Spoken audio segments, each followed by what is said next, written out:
America, do you think?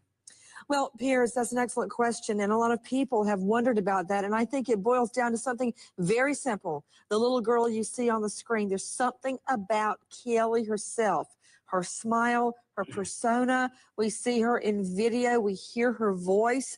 A lot of times when children go missing, we don't have the photos or the videos to really get to know them. And also, Piers, I believe that when you look at Tot Mom, Casey Anthony, it's almost as if the mind is tricking the eye, because you hear this damning evidence about her and you look at her in court. She's sweet looking, petite. She looks pale and frail with her hair back in a ponytail like a cheerleader. And it's hard to take in and assimilate that what you're seeing is not what the evidence is telling you.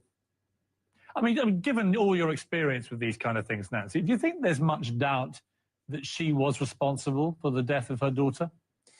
Well, in my mind, based on the evidence that I have heard, and I've still got to hear the rest, the defense may surprise me, but the fact that she lied for 31 days after her daughter goes missing, and now we hear an opening statement, she's saying her father is the one that disposed of his little granddaughter's body. And by all accounts, Piers, Kelly was the love of George and Cindy's life, her grandparents. I just don't believe that her father, a former cop, dumped Kelly's body out in a makeshift pet cemetery in the woods to rot.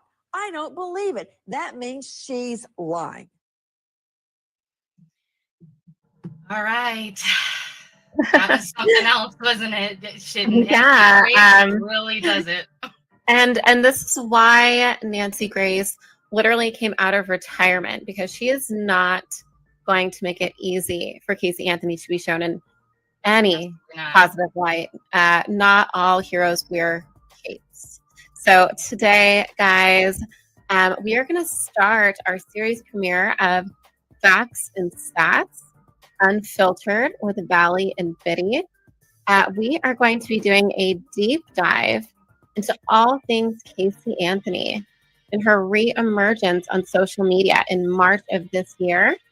And then Biddy, real quickly, since we are able to edit this, we will be going over the details of the trial to lay the foundation as to why, even though she was acquitted by a jury of her peers, people are up in arms about her return to the spotlight.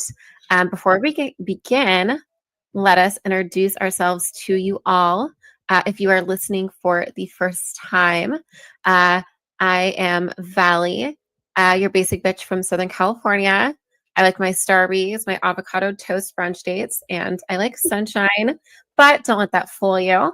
I swear I have depth to me. I love having deep conversations about current events, true crime, and being able to debate sanely about what's going on in the country.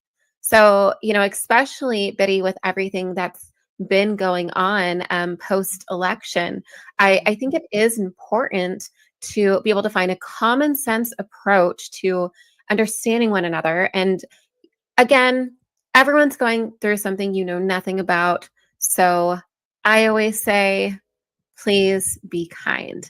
And here is my co-host from the East Coast, Biddy. Hey, what's up? Hey, you guys, I'm Biddy, your neighborhood NYC fast-talking and sassy girl from around the way who can outwalk you to the street to get the only available yellow cab while clutching my bacon, egg, and cheese on a roll. My coffee might come from the truck on the corner of 45th and Lex, but I savor it just the same. I am open-minded to all conversations. However, I love to assess before I confirm my support.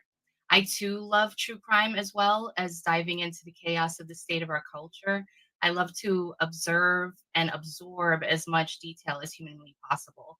The lack of communication in our society, in my humble opinion, is the true downfall of this country.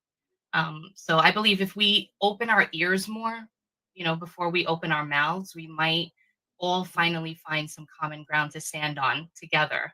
And it's kind of odd that this whole reemergence of Casey Anthony is kind of bringing the left and the right together in a weird, bonding moment. So how about we kick this off, Valley? Yeah, absolutely. And, our love for true crime and current events and deep dives really brought us together for this new concept of Facts and Sass. So I truly hope that you'll be joining us every Sunday. This is Casey Anthony's TikTok debut and Substack launch that has social media in an uproar. So let's check it out. We're sweat to death. Today is Saturday, March 1st, 2025. This is my first of probably many recordings on a series that I'm starting. I am a legal advocate. I am a researcher. I've been in the legal field since 2011. What, like it's hard? And in this capacity, I feel that it's necessary, if I'm going to continue to operate appropriately as a legal advocate, that I start to advocate for myself and also advocate for my daughter. Why didn't you call 31 days ago? I've been looking for her and have gone through other resources to try to find her, which was stupid. For those of you who don't know, my name is Casey Anthony. My daughter is Kaylee Anthony. My parents are George and Cindy Anthony. This is not about them. This is not in response to anything that they have said or done. That's not to say that I'm not going to respond at some point to some of the things that they have said and done. The whole point of this is for me to begin to reintroduce myself. I'm doing this both personally for me, but in a professional capacity. Moving forward, the majority of what you will see will be me speaking in a professional capacity. My goal is to continue to help give a voice to people, to give people tools and resources that they can utilize so they actually know where they can turn to.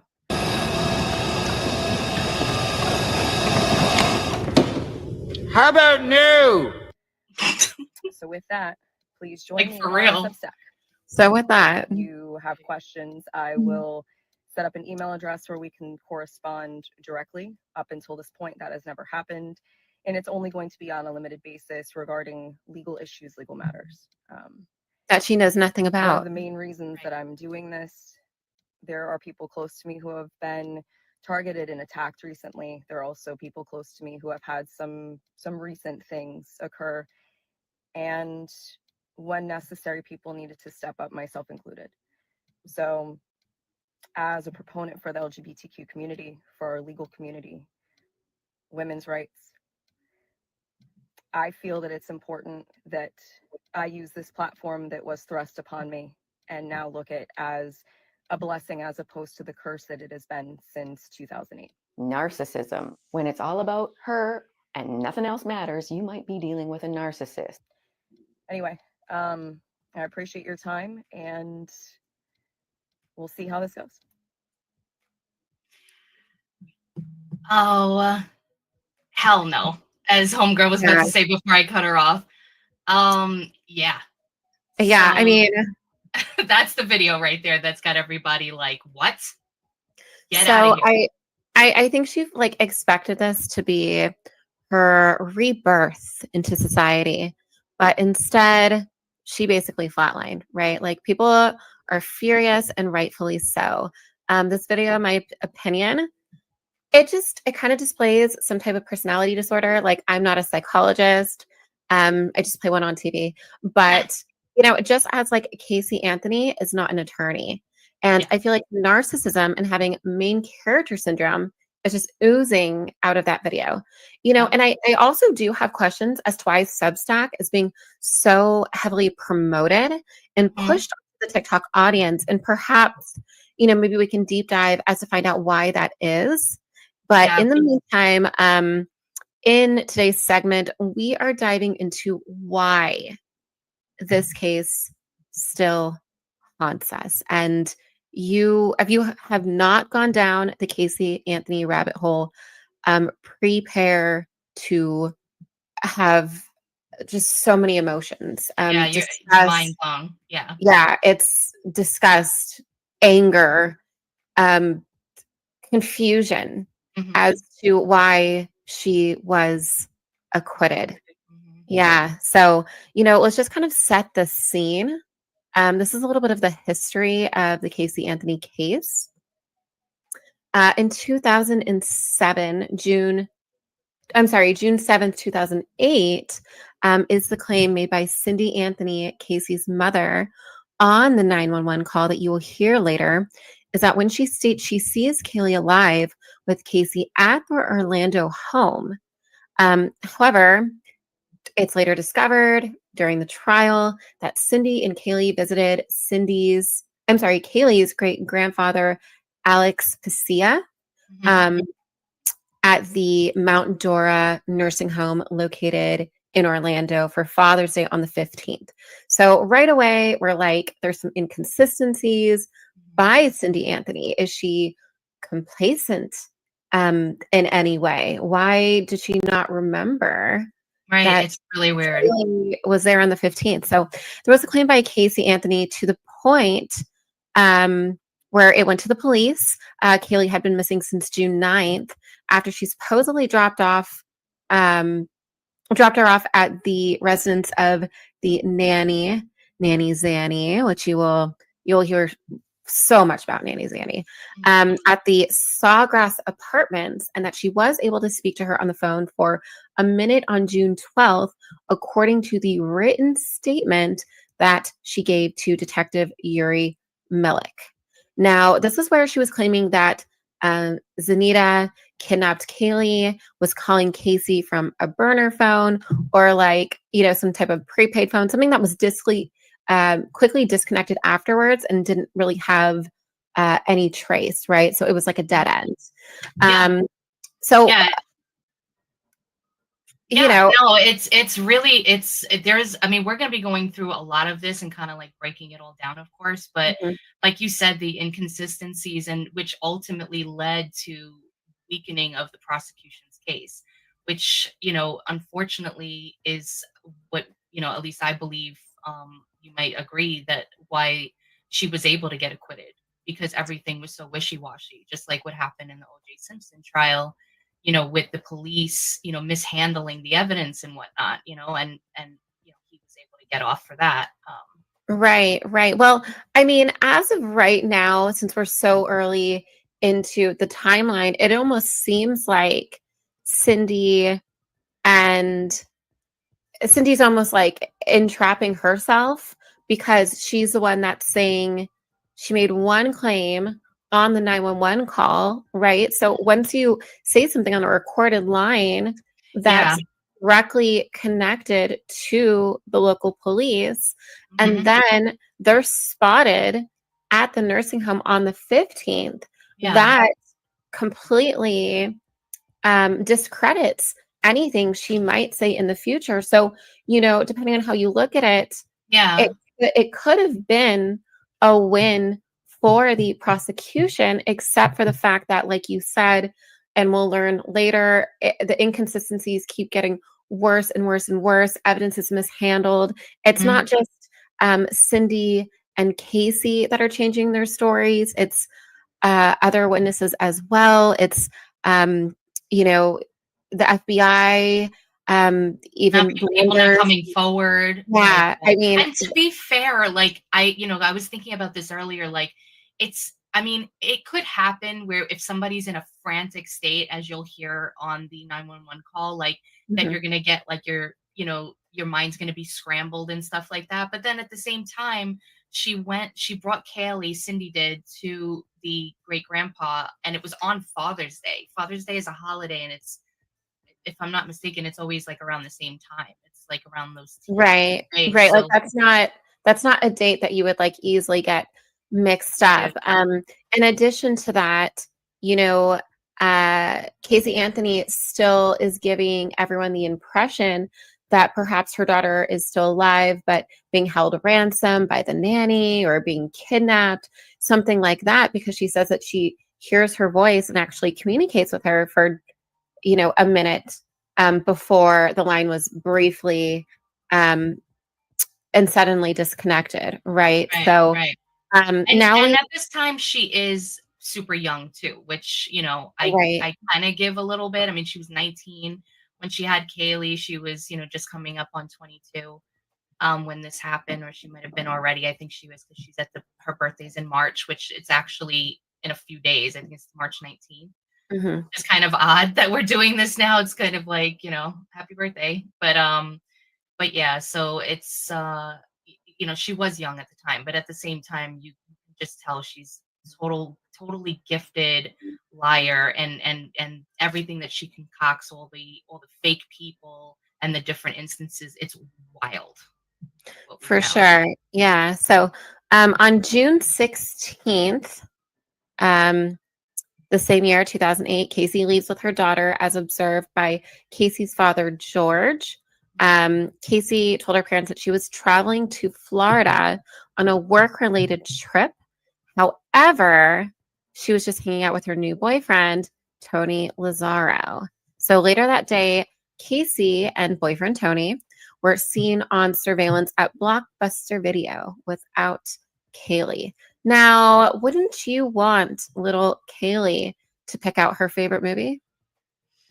Yeah, exactly. Especially if you're shacking up with this guy. Like, how is he not like around your daughter? Like, and where is she at this time? Especially if we talk about later that, Zenaida is somebody made up.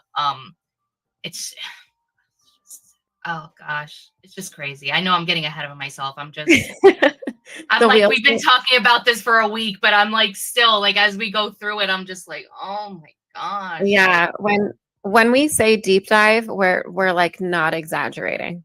We're like, everything I found out this week was just like so much had slipped my mind. I mean, people know the short version, but they don't know everything that led up to it. So on June 17th, 2008, Casey then drives to her parents' house. Shocker, without Kaylee, backs up into the driveway and borrows a shovel from their neighbor, Brian Berner. What a name, Brian Berner. Now, this comes up at the trial. The shovel that Casey Anthony borrowed from her neighbor was tested for DNA, blood, other biological evidence. However, no signs of the DNA, of the blood, or other substances were found on it. Yeah. So, like those testable stuff, which I guess because you have to be scientific, Right. So this lack of evidence became a point of focus during the trial, as the defense argued that the absence of physical evidence weakened the prosecution's case. Now, when you're building a case to present in court, you have to be very careful about what you submit for the record as evidence to support your claim, because it comes back to, like if it does come back to be like a dead end, you end up screwing up even further and strengthening the argument that Casey is innocent. And by the way, this doesn't need to be said, but having a not guilty verdict does not mean you're innocent. That's very true. You were found, beyond a reasonable doubt. Exactly. Right. And specifically with this jury, not to give out too much information, but clearly they could not find a reasonable, or they found reasonable doubt, I guess, right. to convict her, because they did convict her on other things. However, not getting ahead of ourselves again, it's just the point is, it's like we just want to just give it to you all. But I mean, the point is that when you do have a lack of evidence, I've seen court cases where, and been in the loop, where people have been convicted on less, when it comes to true crime. But for some reason, specifically with the Casey Anthony case, they were very, very staunch on the fact that they did not have enough of the evidence. So yeah. I mean, we'll go into that further about why. I mean, like how long everything took and things like that. And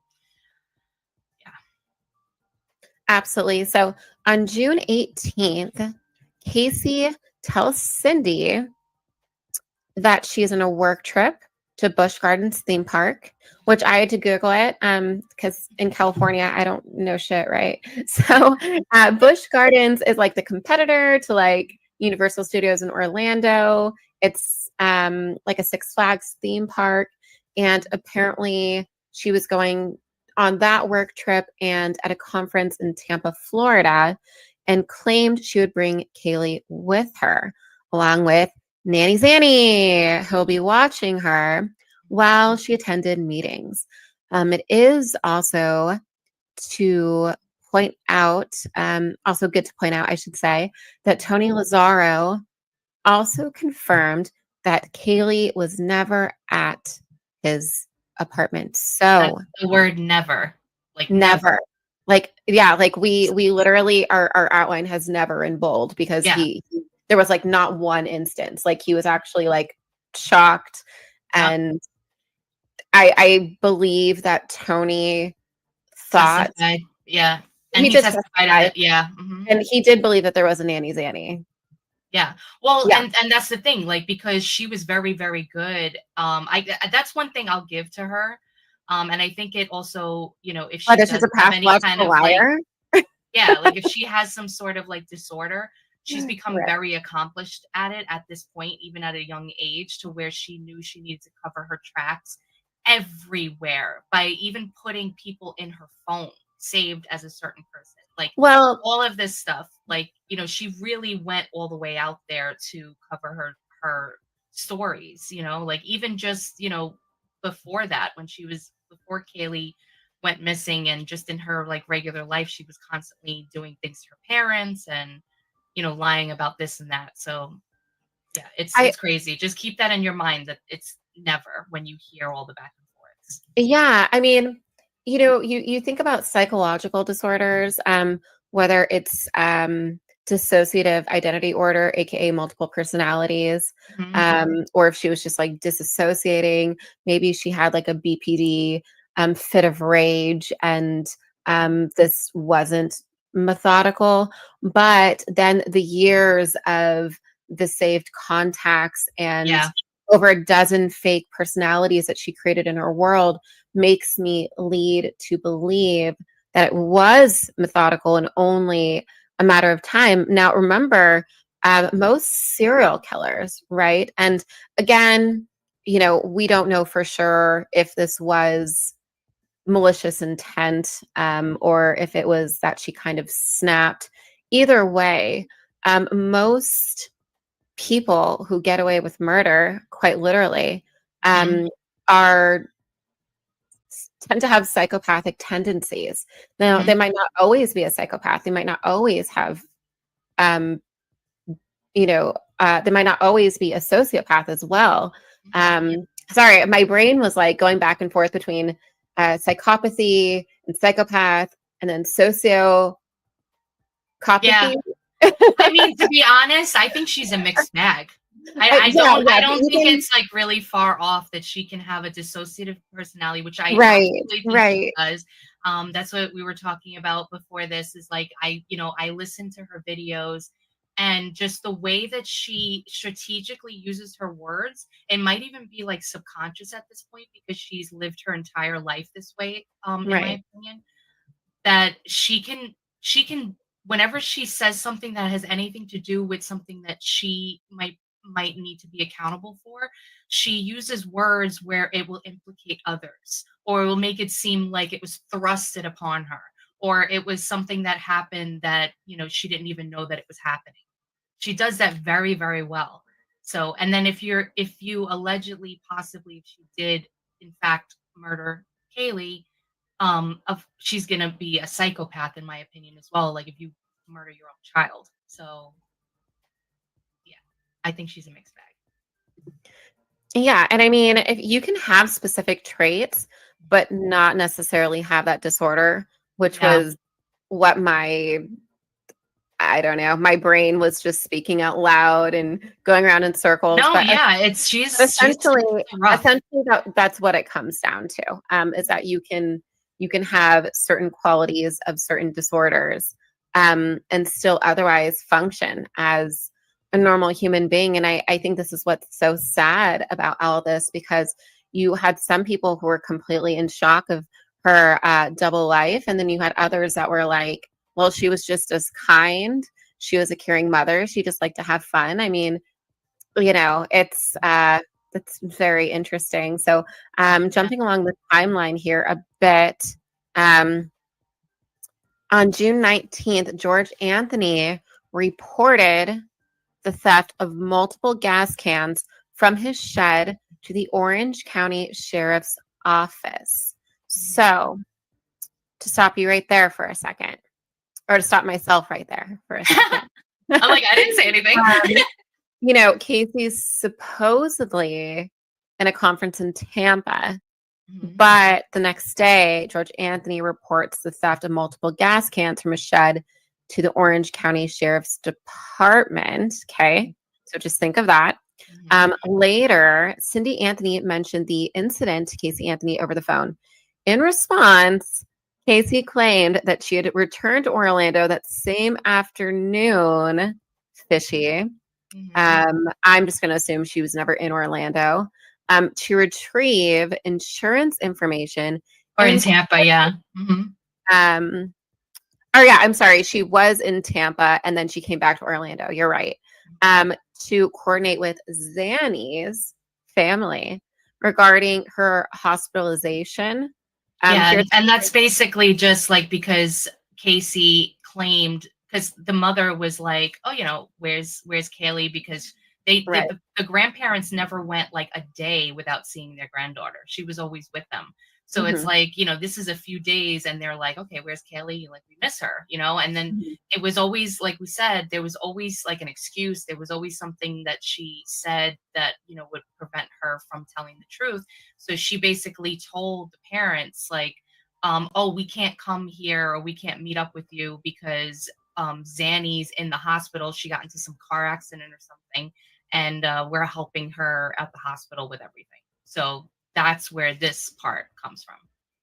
But I'm sorry, go ahead. Yeah. I just wanted to kind of mention that because that's, we don't really get into that because that's just like another thing and another thing. And it's like, if we were to go through all her things, all of her lives, we would have like a 6-hour show. But yeah. Which, you know, just to let you know, this is going to be a multiple part series. So just think of if we really did tell you everything. It's insane. You could get your 10 hours of sleep and just listen to us, and then it'll wake up and we're still talking. Yeah, it'll be playing. It'll be like a 24-hour stream. Yeah. So, you know, again, Casey claimed she was coordinating with Zany's family. She also stated that she briefly stopped at home to gather some belongings before heading back to Tampa, uncertain of when she would return. During the conversation, Casey admitted to stealing the gas cans. Casey spends the day at Tony's apartment and looks for an apartment for him. What a sweet and loving girlfriend. I know, she's so supportive. She's an advocate. She's an advocate. Yeah. She's an advocate. June 20th, Cindy continues pressing Casey about Kaylee's whereabouts. She claims she saw at a conference in Tampa. So did she leave and then come back?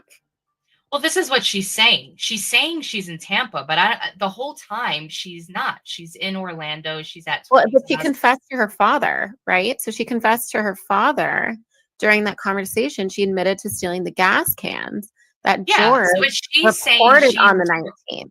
Exactly, but she's saying she's driving back and forth, but the conference is still happening.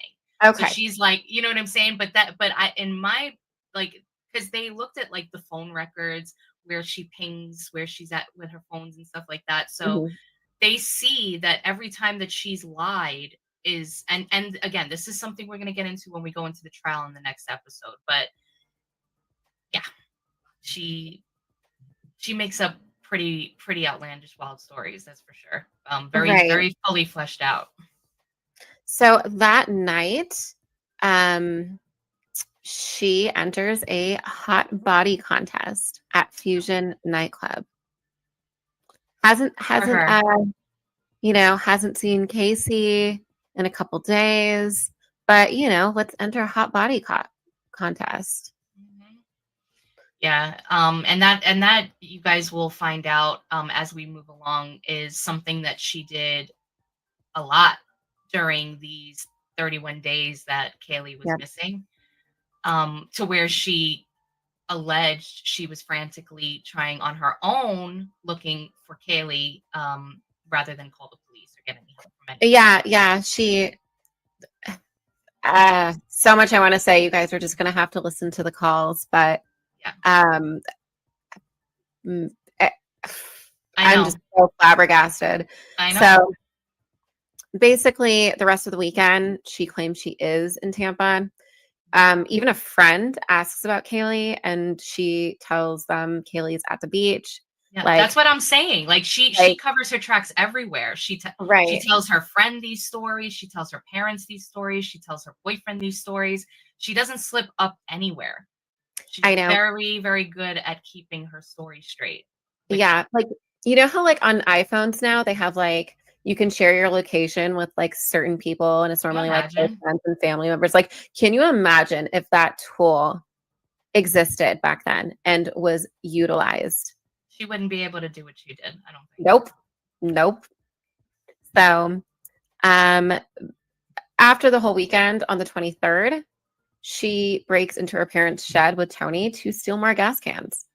Very cool. Cindy still insists on seeing Kaylee, but Casey claims her babysitter was in a car accident.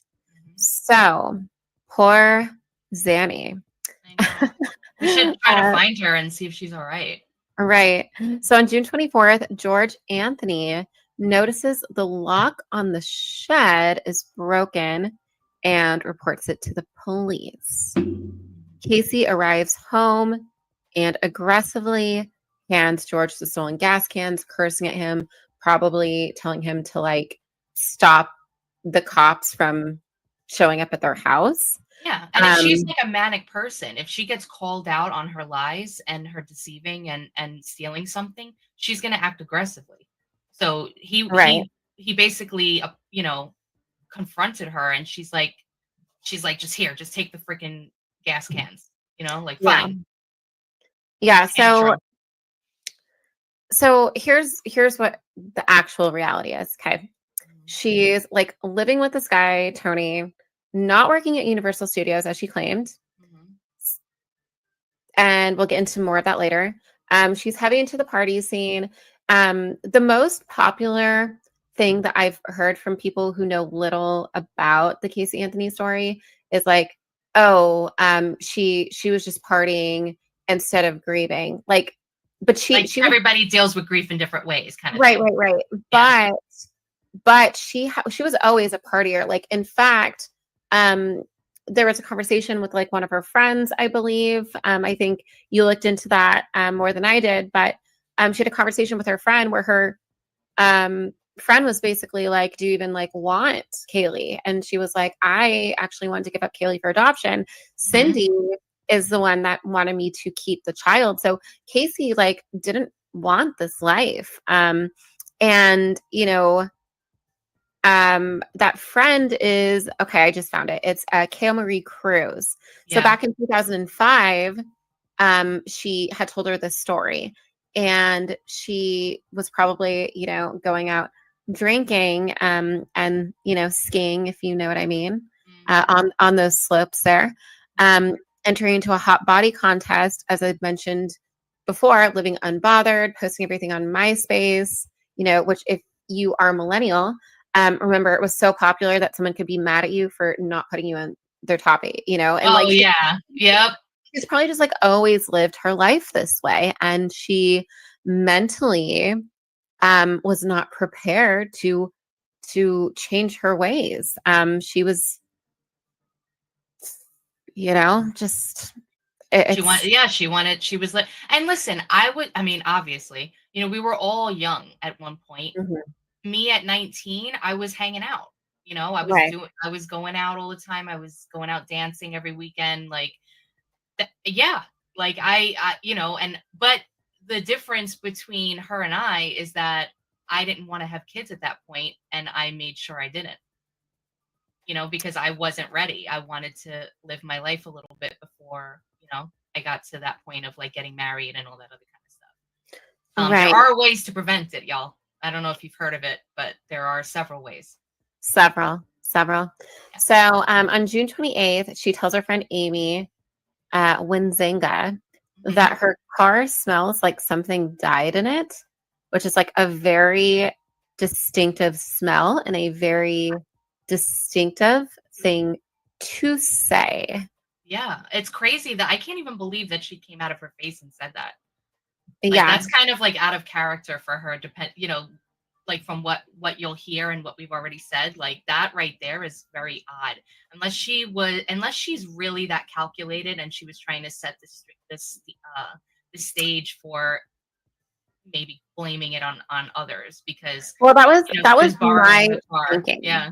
Yeah, I mean that was my thinking because if she, describes it as such a foul smell and like she's in shock that there's this foul smell, that could be also a way for when Amy gets up on the stand and testifies that she like reported to her that and she Rep- seemed yeah. really like taken back by it. Yeah. right, that she was like totally in shock about it. Yeah. And I get the chills. Like I literally like listen, I'm not in Casey's head, right? Like we would never really know and we're not psychologists obviously, whatever, but I have this feeling in my gut that she's a very calculated individual. That she's very very talented at doing these kinds of things and I'm going to stand on that. That's my opinion. Oh, absolutely. And I absolutely agree with you. I think she most likely had like fits of rage. Like with borderline personality disorder, you can actually have that coexist with narcissistic personality disorder and have traits, and both of those do unfortunately have traits of psychopathy. And one is basically developed over time by trauma, which could be generational trauma, right? We hear things later on about perhaps some allegations against George Anthony and how he treated Casey growing up. However, I don't think that this was a spur of the moment thing. I think it most likely was methodical because I don't know if that particular date was the for sure date, but in my mind, and again, this is all allegedly because she was not found guilty by the courts, right. but from my point of view, I feel like she was always going to act on this. It was just a matter of when. Yeah, I know. Yeah, and she might have felt pressured, and maybe she felt back into a corner that she couldn't even just give her up for adoption. It's very, very possible. But and again, like you said, it's alleged. This is kind of like if she did it, like how she would go about things, kind of thing. But yeah, so all right, so 2 days later, right? Casey drove the vehicle, which was the now infamous white Pontiac Sunfire, to the Scott parking lot check cashing place. Her gas tank was on E, as we've heard numerous times. She's stealing gas cans, so she obviously is just like a hot mess. She doesn't have any money ever. She runs out of her funds, and she doesn't have money for gas. So she's running on fumes to make it there. She gets to the check cashing place, parks her car up like against like a garbage can or something like that. She cashes her check. She goes back to the car. The car won't start now because it was on fumes to begin with, so it won't restart. It's totally out of gas at this point. And instead of calling a tow truck, she abandons the vehicle in the parking lot, which totally makes sense, by the way. When you talk about like how all over the place she is. She calls her boyfriend Tony to pick her up. So, like, this is what we've been kind of talking about, that she's just kind of like, a frantic type person.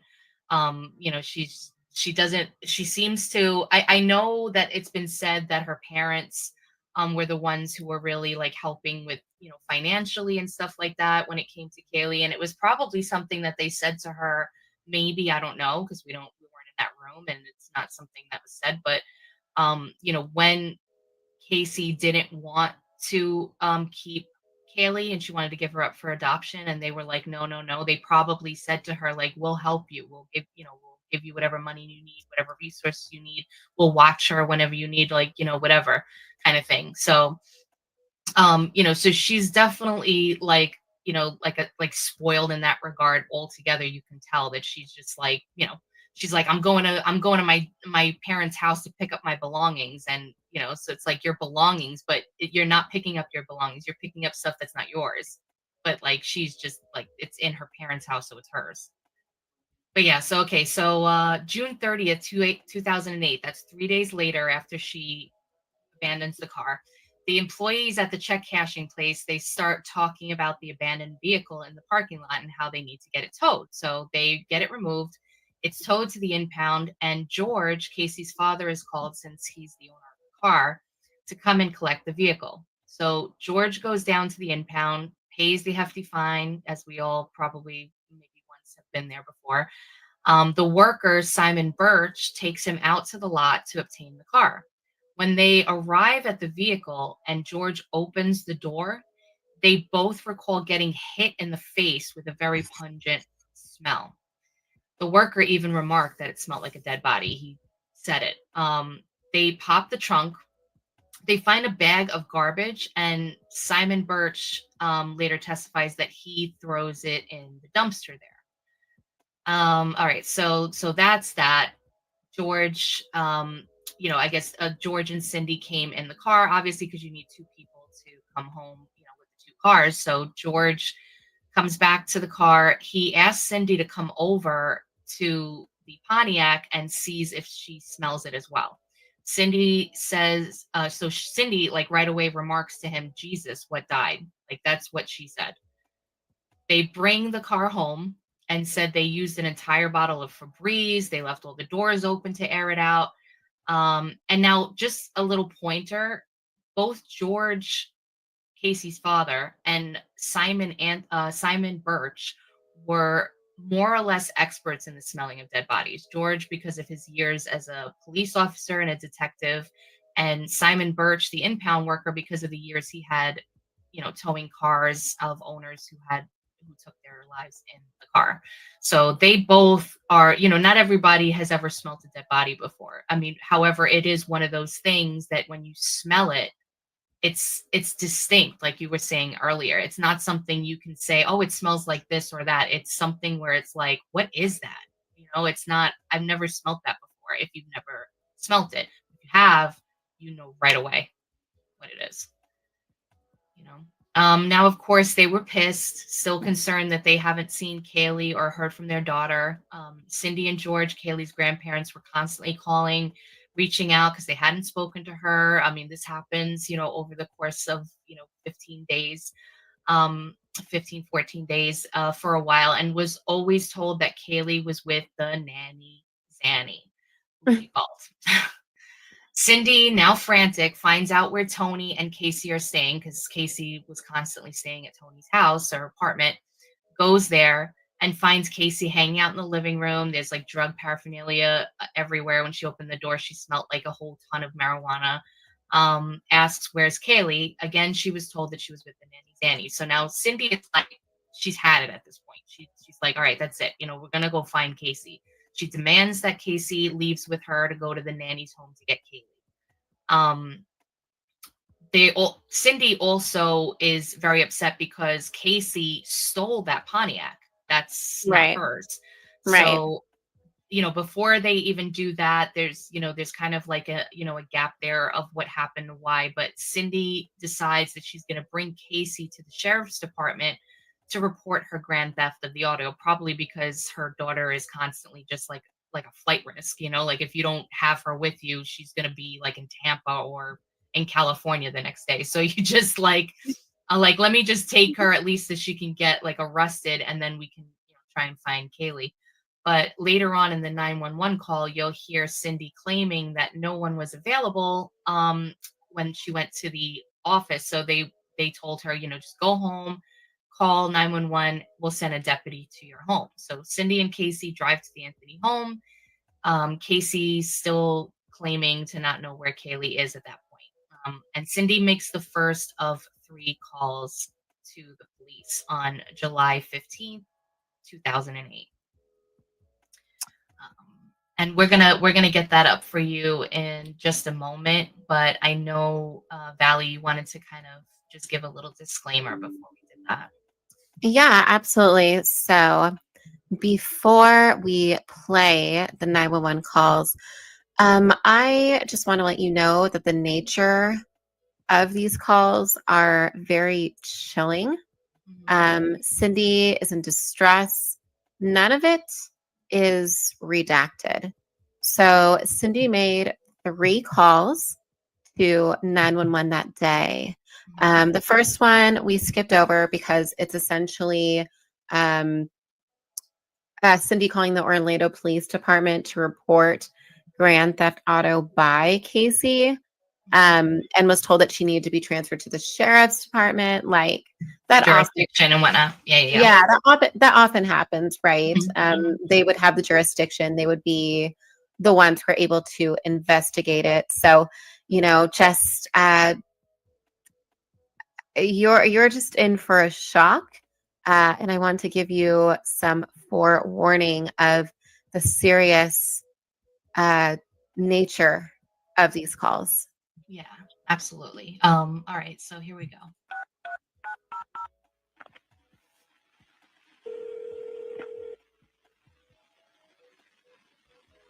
Because my next thing will be down the child thing, and She's we'll basically have a court just order to get her. talking to That's Kate. what you want to play. We'll do it. And you'll never. Well, then you have one more day. No, I'm not giving you another day. I've given you a month. All right.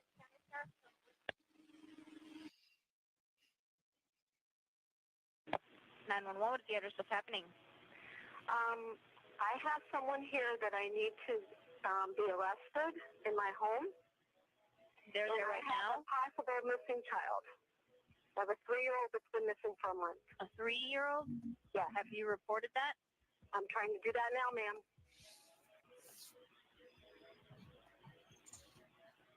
Okay, what did the person do that you need arrested? My daughter. For what? For stealing an auto and stealing money. I already spoke with someone. They said they would patch me through the Orlando Sheriff's Department, have a deputy here. I was in the car. I was going to drive her to the police station, and no one's open. They said they would bring a deputy to my home when I got home to call them. So she stole your vehicle? Yes. When did she do that? On the 30th. I just got it back from the impound. I'd like to speak to an officer. Can you have someone come out to my house? Okay. Okay, I gotta ask you these questions so I can put them in the call, okay? Okay. 30th of June? Yes.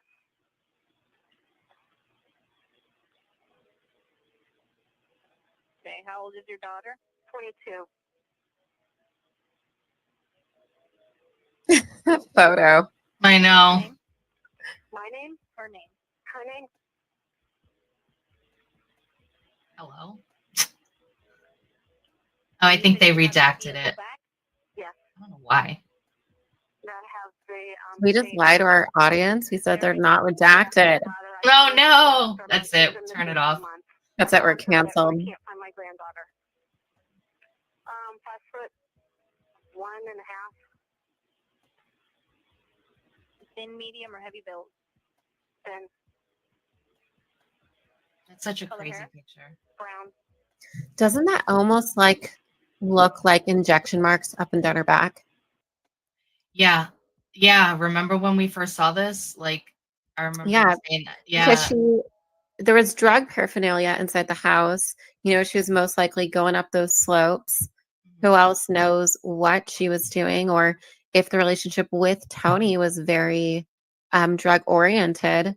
But if you are able to zoom in on that picture, if not, Probably not, but yeah. But it's like, it looks like a ton of scarring from needles, should I say, or you can imply other things. But I saw that and I was like, she looks like she got roughed up or something. Yeah. Yeah. Yeah. Or Whether it was like, self-inflicted or I don't know. Yeah, like, and it also could be because, like, when you have like a lot of toxins in your body and you're putting things in your body, you know, taking different drugs, you also, your skin starts You to blow up. act up, you know, you start Yeah. getting like little sores and things. Yeah. So Yeah. Is that like a new tattoo? Like, is that why there's like paper around her tattoo? I wonder. this is when she, this is like while she was arrested. So, you know, when she was incarcerated. So it might just be something that was like like a sticker stamp or something like that. I actually Mm, don't know what that is. okay. But yeah. All right, let's get back into it. What color shirt is she wearing? White. What color pants? Oh, they're shorts. They're plaid. They're like pink and teal and white, black plaid. I guess they have to Does do she have this any too, weapons 'cause on her? No. if she tends to leave like between the time that the cops get there, then they have like a full Mhm. Is she not telling you where her daughter is? Correct.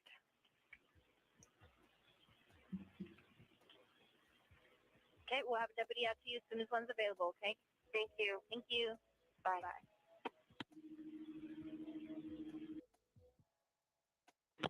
911, what's your emergency? Same day, right? I called a little bit ago. The deputy sheriff saying I found out my granddaughter has been taken. She has been missing for a month. Her mother finally admitted that she's been missing. Okay, what is here now? Okay, what is the address that you're calling from? We're talking about a 3-year-old little girl. My daughter finally admitted that the baby's in the store. I need to find her. Your daughter admitted that the baby is where? The babysitter took her months ago that my daughter's been looking for. I told you my daughter was Can missing she for a truly month. believe I found this? her today, but I can't find my granddaughter. She just admitted to me that she's been trying to find her herself.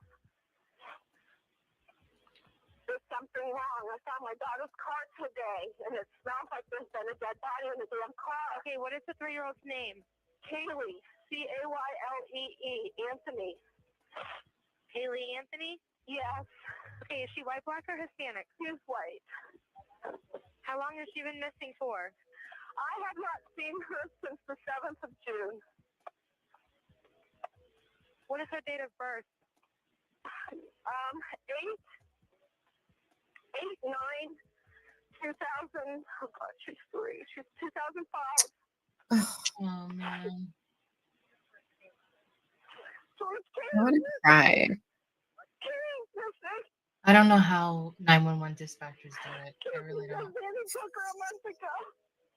She's been missing for a month. Okay, I understand. Can you calm down for me for just a minute and I need to know what's going on, okay? To be able to say that to a grieving grandmother or mother. Is your daughter there? I'm on the phone with them. Is your daughter there? Yes. Can I speak with her? Do you mind if I speak with her? Thank you. Okay, let's pause this for a second. I called them 2 hours ago. Yeah. So,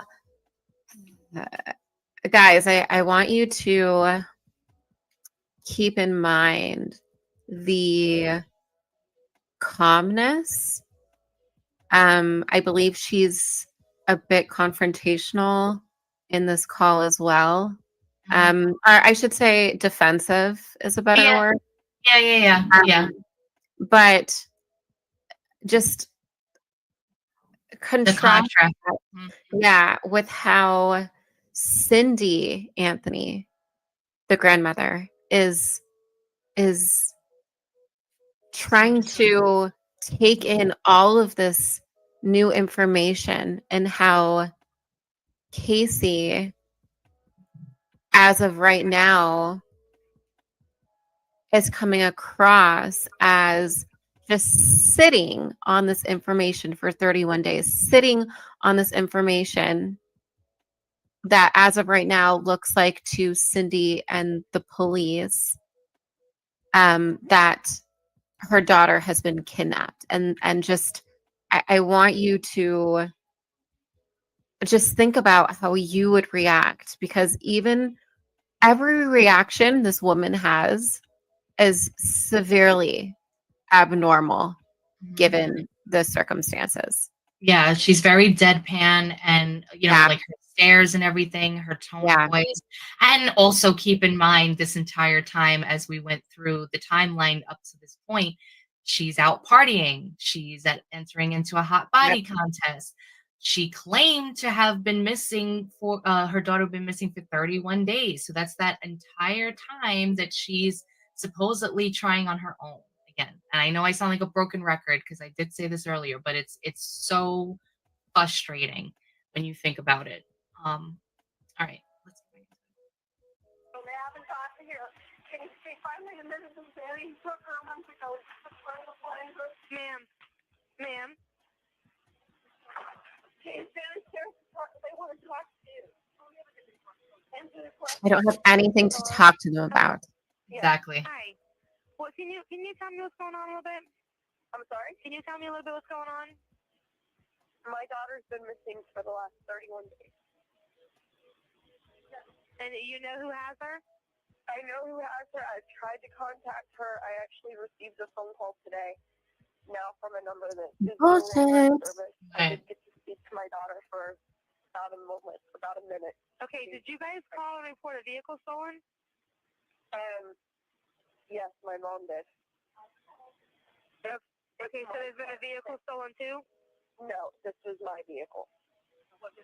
What vehicle was stolen? It's a 98 Pontiac Sunfire. Okay, I have deputies on the way to you right now for that.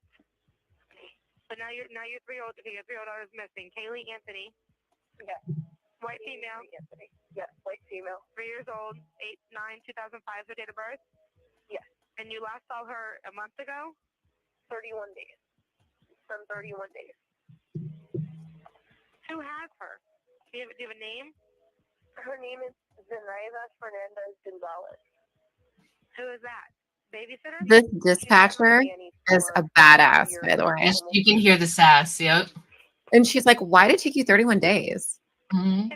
Why are you calling now? Why didn't you call me? I've been looking for her and have gone through other resources. Yeah, other resources. Stupid. Oh, This was her resources. Can you give me the name of the nanny again? Like, spell it out for me. Zenaida, Zenaida. Last name? Fernandez. Hyphen Gonzalez.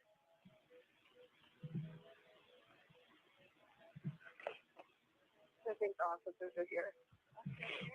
The officers are there? Yes. Okay, hold on a second. Don't hang up with me yet. All right. So yeah. But yeah, so that was the 911 calls. Again, we cut out the first one because it really wasn't necessary. But as you pointed out, like it's just so crazy. And even the 911 dispatcher, as you were saying, like she's a badass. She had that sass in her. She was like, "All right, you guys called a little while ago, which it was 2 hours. That's what, because you can hear Cindy in the background yelling that she called 2 hours ago. But they're basically reporting that her daughter, who's there in the house, should be charged with grand theft auto. So it's not like something where it's like the cops are going to come in like 4 to 7 minutes, it's not, or like 3 to 4 minutes or whatever the area is, like whatever kind of the response time is. So she calls back. So she's like, all right, so you guys called for this and now you're calling back to say now your daughter's missing. Like, she's like, what the hell? Like, she's probably trying to process it as she's taking this information down. But yeah, so and I know like there is like a whole kind of like I guess you can say like it's like a tinfoil hat type of thing, like because it's an unproven theory, but there is a theory that Zanny could be the code word for Xanax, because a lot of people used the word Zanny as like a slang term for Xanax, the drug. Could it be that, Casey's claim that the nanny Zanny took Kaylee? Is it possible that this was Casey's way of inadvertently saying that Zanny or Xanax finally took her, kind of thing? If the unproven and alleged theories are correct, again, it's all alleged, but could it be that Casey was using drugs like Xanax to knock her daughter out when she wanted to party? And maybe accidentally Kaylee overdosed. Yeah, I mean, we've heard theories like that. We've also heard theories of every time that she went out, she would put duct tape over her daughter in the trunk while she was out. And I know that she's also researched chloroform. It's scary. But it was interesting, Betty, because you and I, without doing like research, I remember I said something like, what if Nanny Zanny was really just a code for Xanax, because oftentimes they'll refer to Xanax as Zanies. And you were like, yeah, I wonder if anyone else like really thinks of that. I think there are some theories of that. And then we actually did find a blog that kind of reiterated that this could also be like a fan fiction, possibly fiction, favorite of what's going on. Yep. Yeah, this is the one that you sent me right here. So Mhm. will the real Zenaida Gonzalez please stand up? All right, so let's see. I remember that Casey Anthony had ruined her life and that Zenaida Gonzalez had hired the M team to clear her name. Aside from the continuing suspicions about whether the M team took on Miss Gonzalez's case out of the goodness of their hearts solely to clear poor little old Zenaida Gonzalez's name, I am unaware of them donating any time to the Florida Incidents Project. So she's basically just talking about, like, is this person even like a real person? Is Casey the real Zenaida? That's another thing that she wrote in here. But it appears that, as most of you guys guessed, the first thing this person did who made this blog was visit the Orange County Clerk's website to look up both Annie Downing and Zenaida Gonzalez. To my amazement, there were tickets issued to both of them on the same day. The plot thickens. But wait, it appears that Miss Gonzalez received not one but two tickets. Now, this second ticket was a criminal ticket. More on that later. Been that dastardly Casey Anthony, it was a criminal ticket. She clearly was posing as Zenaida Gonzalez and Annie Downing on the same day. So I literally, my whole entire body is full of chills, like this entire week. As we're going through all this stuff, as we're talking about it and reliving everything. This is what... Who is Annie Downing again? Just another person that was made up as a friend. So it's like this girl, this is what I was trying to say to you. She is top tier when it comes to covering her tracks. This is absolutely insane. This is not you. Who has the time or the energy or the mind frame or the willingness to go that far to create paper trails? I mean, like, are you actually kidding me? You know what I mean? Like, it's insane. So she's creating crimes and she's giving like false information of who she is, so that way there's like a record of these people. Yeah. Long story short, Zenaida was never found. She wasn't the nanny. We will talk about that later, but it's a lot of people, because they, it's come out that like you were saying, the Casey looking into chloroform. We'll also talk about, kind of residuals of that, toxicology reports from anthropologists, forensic anthropologists and whatnot.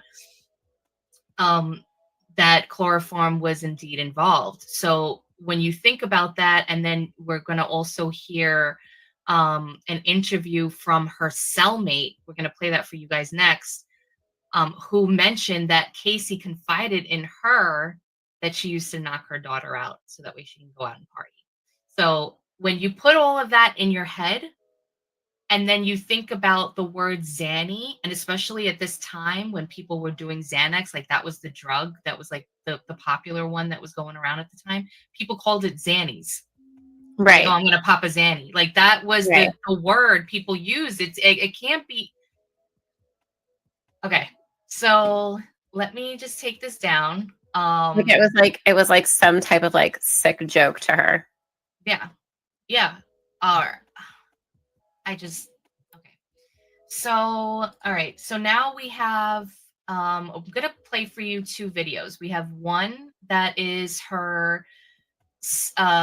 Well, for you know what? Actually, before we do that, let me pull up because I was gonna do the cellmate first, but I'm thinking maybe it's probably better to do this one from Casey Anthony's the correction officer that was there during Casey Anthony's incarceration, Sylvia Hernandez. And she's just kind of giving you like a brief overview of her impression of both Casey Anthony and her cellmate Robin Adams, and kind of like the contrast of them both because they were both in there for violent crimes. So let's see. Here we go. Okay, here we go.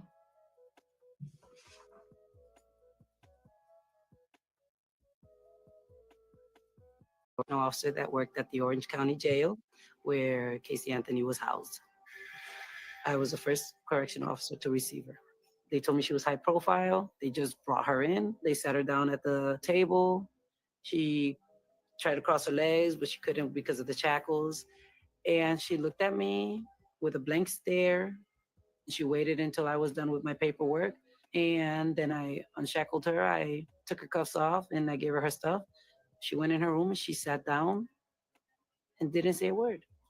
In the interest of safety, Sylvia makes a habit of researching every inmate that comes in.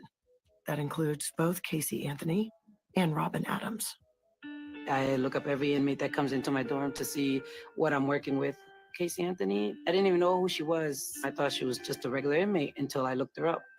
Sylvia discovers that Casey Anthony, still just a suspect in her daughter's disappearance, lied to investigators when questioned, sending them on a wild goose chase that ends nowhere. She lied to the cops. She lied to her parents.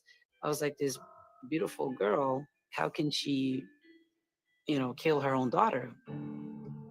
Robin stood out to me because when she came in, she was a hot mess with her head down, crying. You couldn't really see her eyes. That's how swollen her eyes were. And without even looking her up, without even knowing her, I had this feeling like she shouldn't be there. This one officer was different. Nothing like the other guards or officers. She was very encouraging and let you know that she cared about you as an individual, not just an inmate. I am not God to judge. If you treat me with respect, I'll treat you with respect.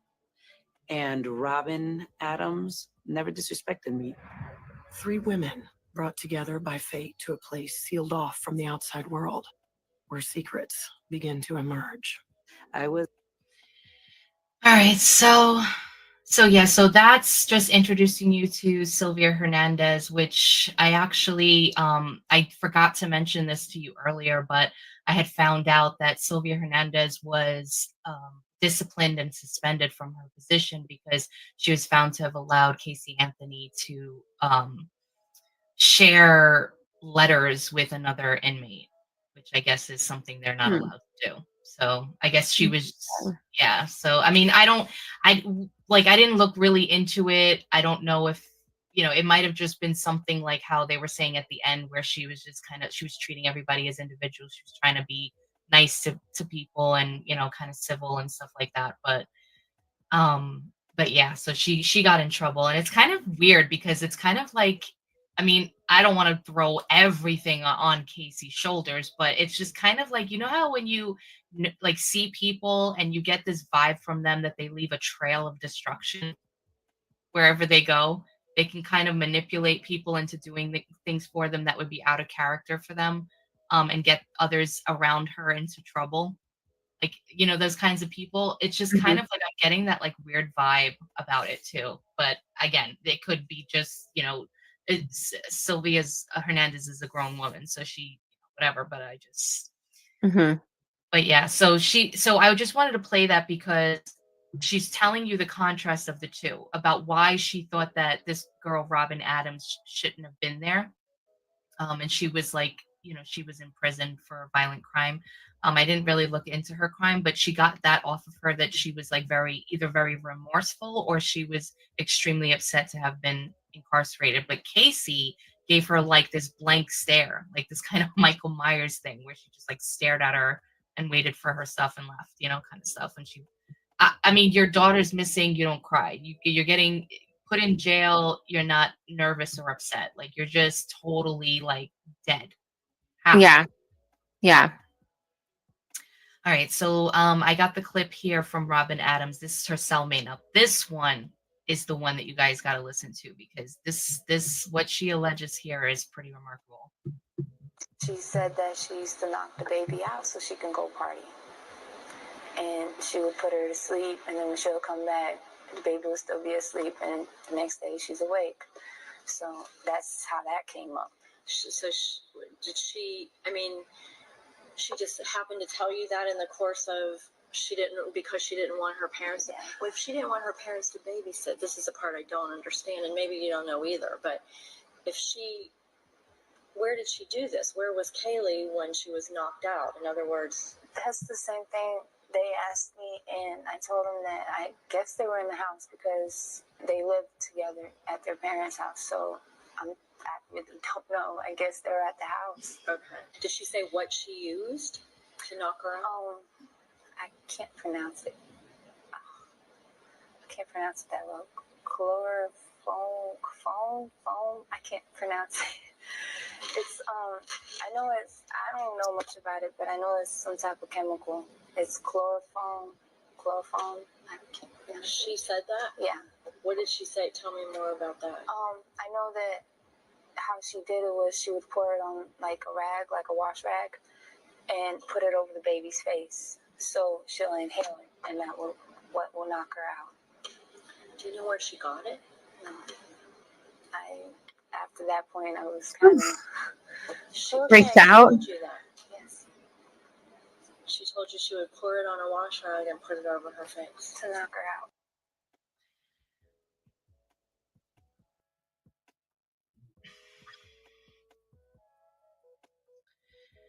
Okay.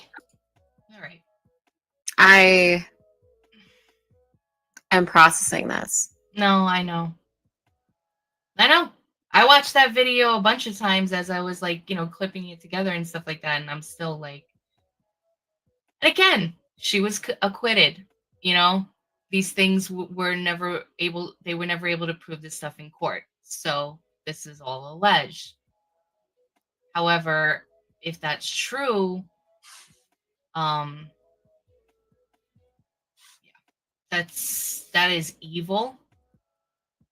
And whoever does that to anyone is evil, but you do that to a harmless child, you're a monster. Absolutely. Like the most vulnerable.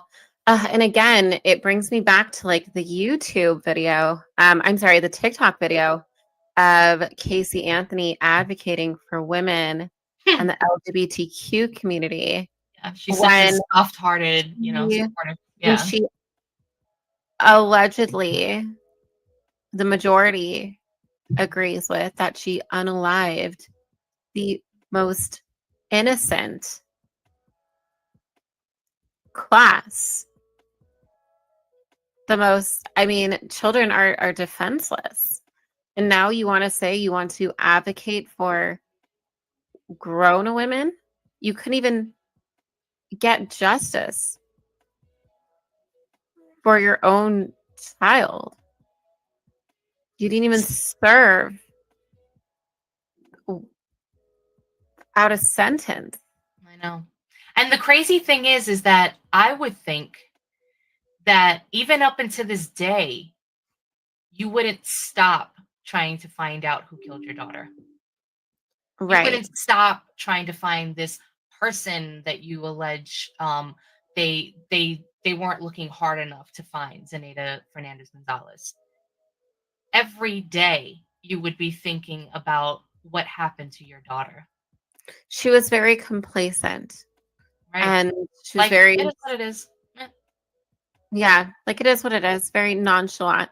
Oh, yeah, I left her with a nanny. Oh, yeah, I never went inside the nanny's apartment. Oh, yeah, I left the nanny at the stairs, which we still have to get into. Yeah. But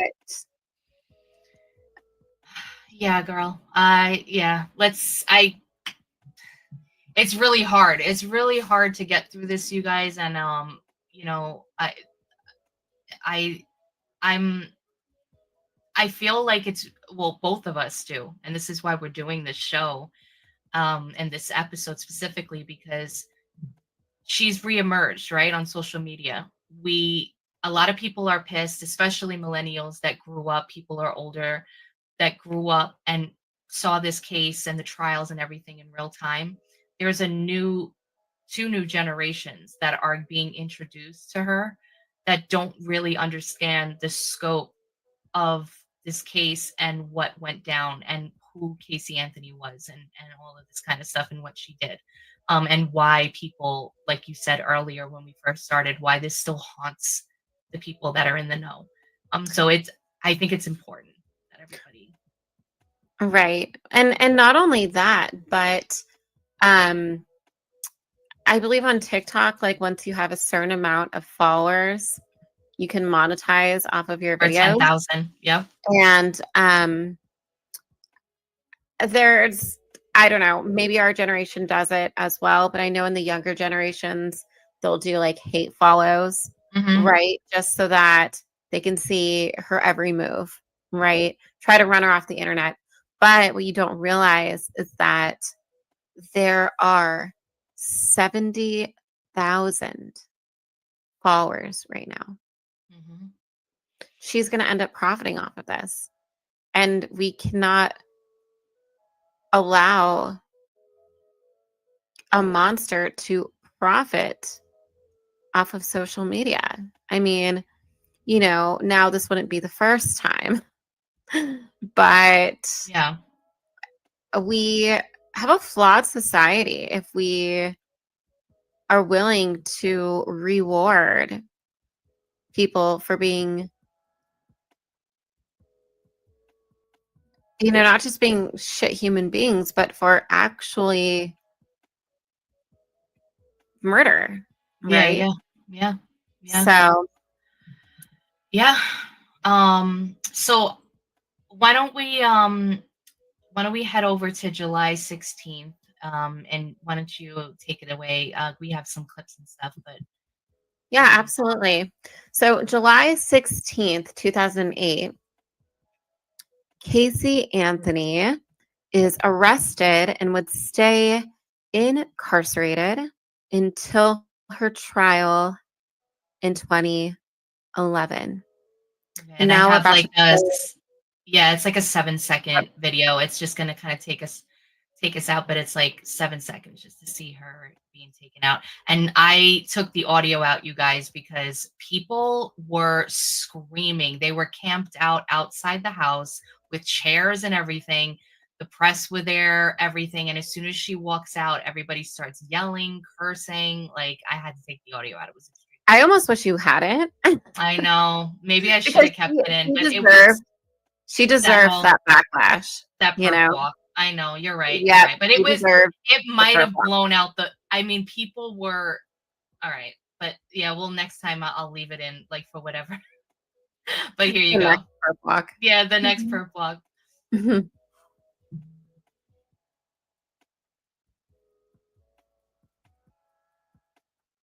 But yeah, you can clearly see like the amount of flashes in her face and everything, and she's like looking at everybody like, you know, with that pursed lip and just like dead stare that she probably gave Sylvia Hernandez, the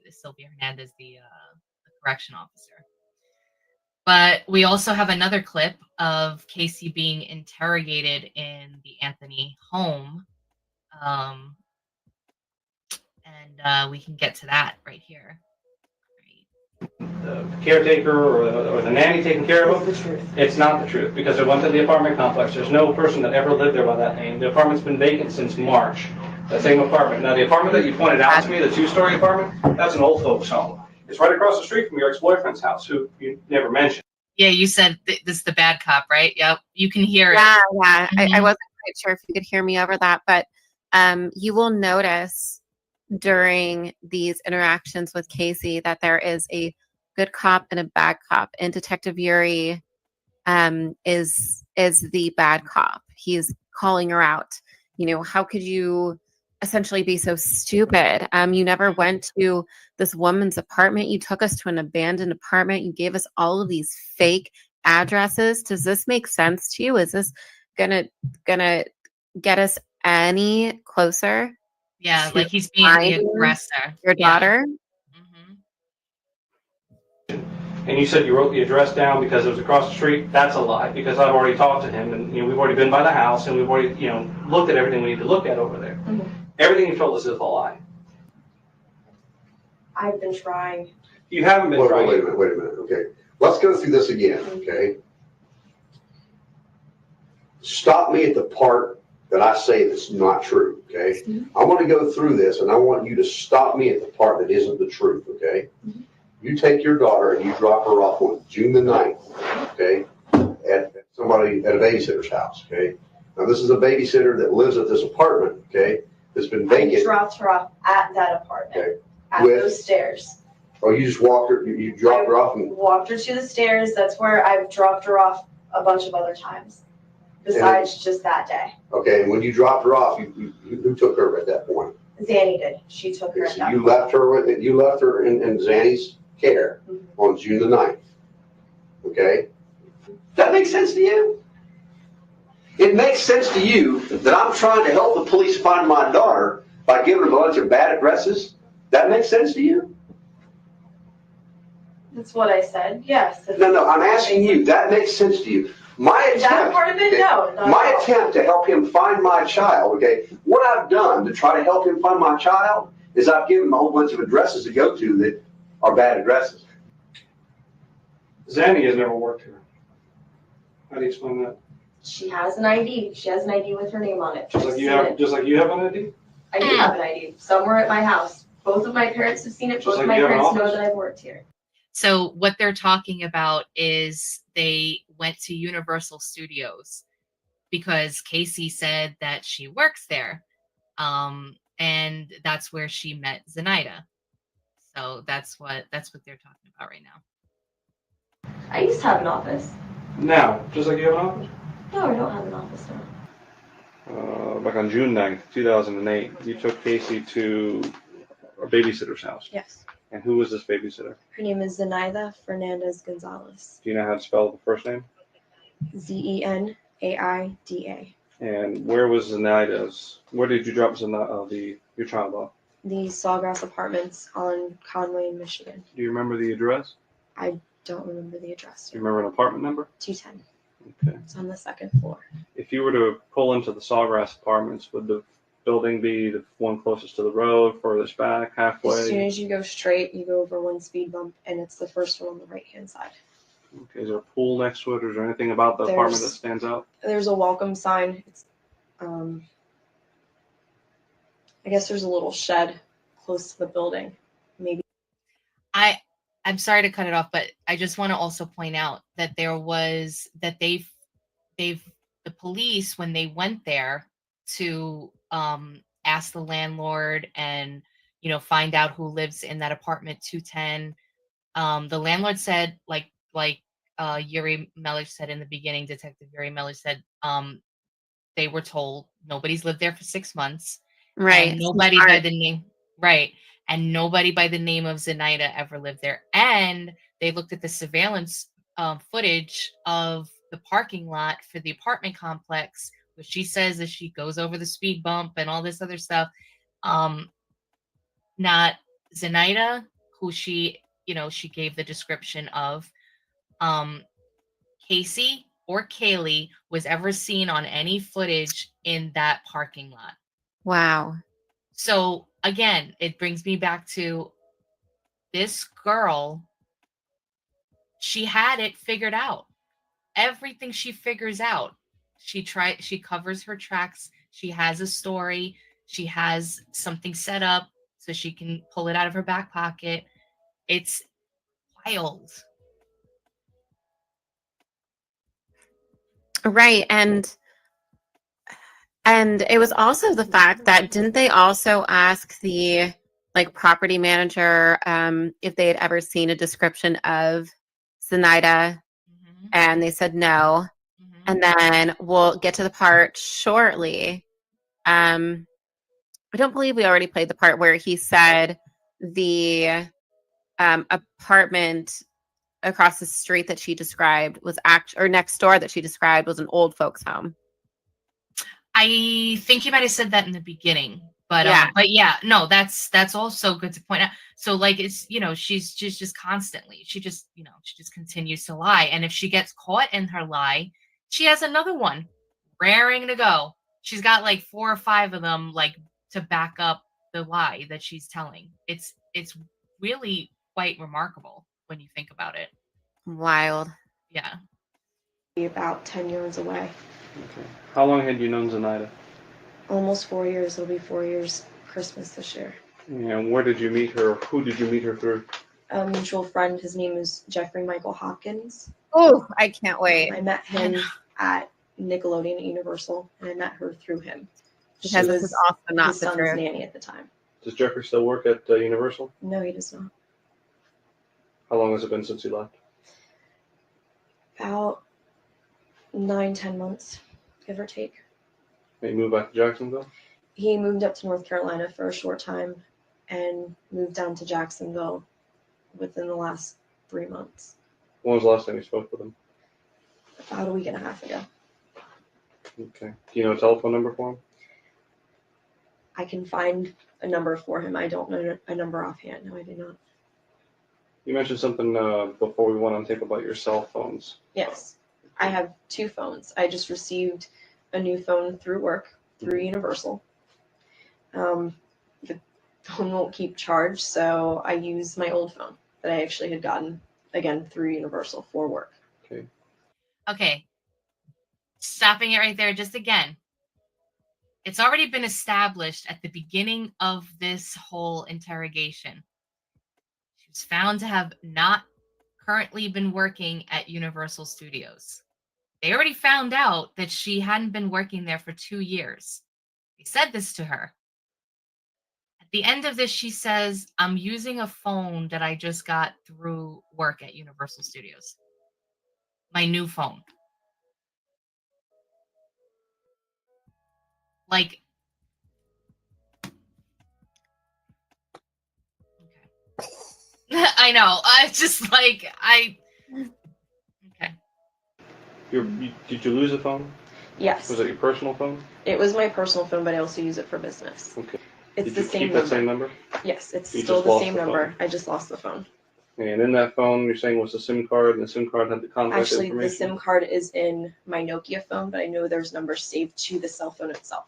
So if we get the actual phone, I know I have one other number for Zenaida and probably a number for Jeff besides work numbers, and But they're not in your SIM card? they're not saved on the SIM card. They're saved on the phone. I've been trying to figure out on that new phone how to save numbers from the phone to the SIM card and switch them back and forth.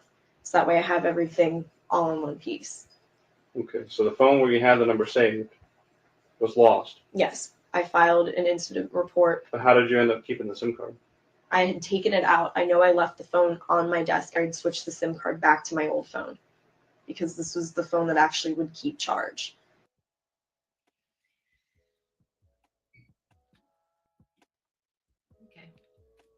So she has a SIM card. She's switching it back and forth between her new work phone from Universal that she doesn't work at. That was very nice of Universal to give her a phone, even though she doesn't work there. And her personal phone that's like all messed up, and she's like switching back and forth between the two, and she's trying to save contacts that are on the phone or whatever. And that's the reason why, even though she's really good friends with this guy Zachary, and they hang out all the time, they know each other, we're gonna get into that of what she says, but she doesn't have his phone number. She doesn't know his phone number. How do you get in contact with people? Like, just like like a megaphone? Like, Oh my God, what is she doing? A parrot, You're right. or a pigeon carrier. Yeah. Yep. Yeah, like a send a raven, right, with a little letter. So yeah. So why don't you tell us about this guy Jeffrey or Jeffrey?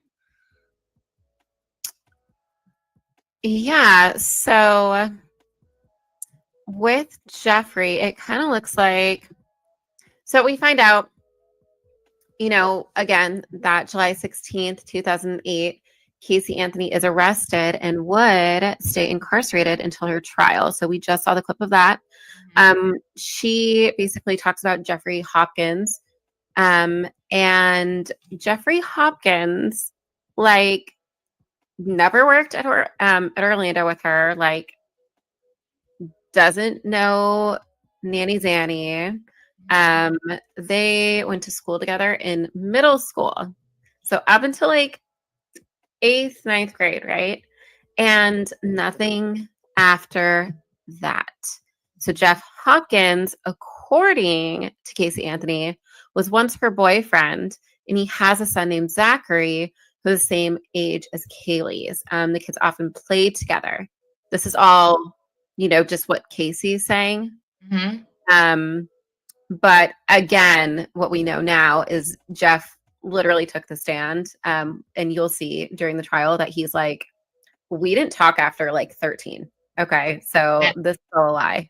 But Casey is saying she really wanted to rekindle her romance with him. Hopkins supposedly was wealthy, worked at Nickelodeon, had moved to North Carolina, and then back to Florida. Cindy Anthony, Casey's mother, testified in court that she had found a picture of a man and a boy on her daughter's cell phone, identified as Hopkins, and filed under boyfriend. And it just makes me feel like she's the type of person that would have like boyfriend 1, boyfriend 2, boyfriend 3. Yeah. She's like going down the list. So delusional. And so Casey, now 25, also told her mother about Hopkins' mom. So just letting you know, this is also a lie. Like, Casey Anthony knows nothing about Jeffrey Hopkins' mom. Like, I don't even know if the name she gave her was her real name. But Casey tells Cindy, a woman supposedly named Jules Hopkins, had cancer. So Cindy Anthony even baked a cake for a fictional character with cancer during Christmas. And there was supposed to be like a meeting that the 4 of them were supposed to do. Like, I guess, like, Casey probably made it seem like, oh, you're gonna meet the family. You're gonna meet my this is my man, my boyfriend and his mother. But the meeting was canceled at the last minute. Wonder why. So when Casey Anthony was being pressured by her mother to, produce Kaylee, like, tell her something, right? Casey Anthony claimed that they were staying in Jacksonville, Florida for Jules Hopkins' surprise wedding. So Jules, wealthy woman, has cancer, just trying to find love, maybe for the last time. No big deal, right? Except none of this existed. And the real Jeff Hopkins, like I mentioned, said that they cut off communication when they were 13. Like, he met her at a bar, like, later in life once, and that was about it. Yep. So again, we're just gonna bring it back again. This girl saved this guy in her phone as her boyfriend. Like, stalker much, but also to have in there to kind of like maybe it's like somebody else's number, so that way, like, when the person calls, it comes up on her screen as boyfriend. Like, I don't know, like, girl, I've never, I mean, I'm sure there's a lot of really crazy people out there that are, but I think that the fascination with this whole trial and with Casey Anthony herself is how calculated, how delusional she is, how she's able to just make up all these fake people and be so strong with it, and like really go hard into the paint. Like like she tells Cindy Anthony that this her boyfriend's mother is dying of cancer or has cancer, and that they're all going to meet. They're going to have like a big party.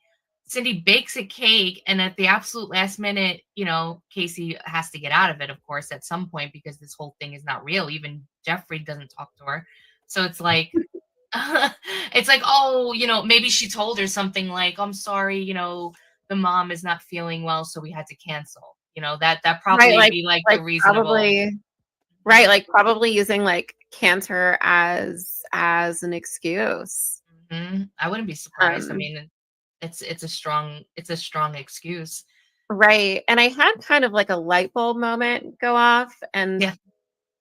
I'm wondering if her burner cell was how she texted all of these fictional characters.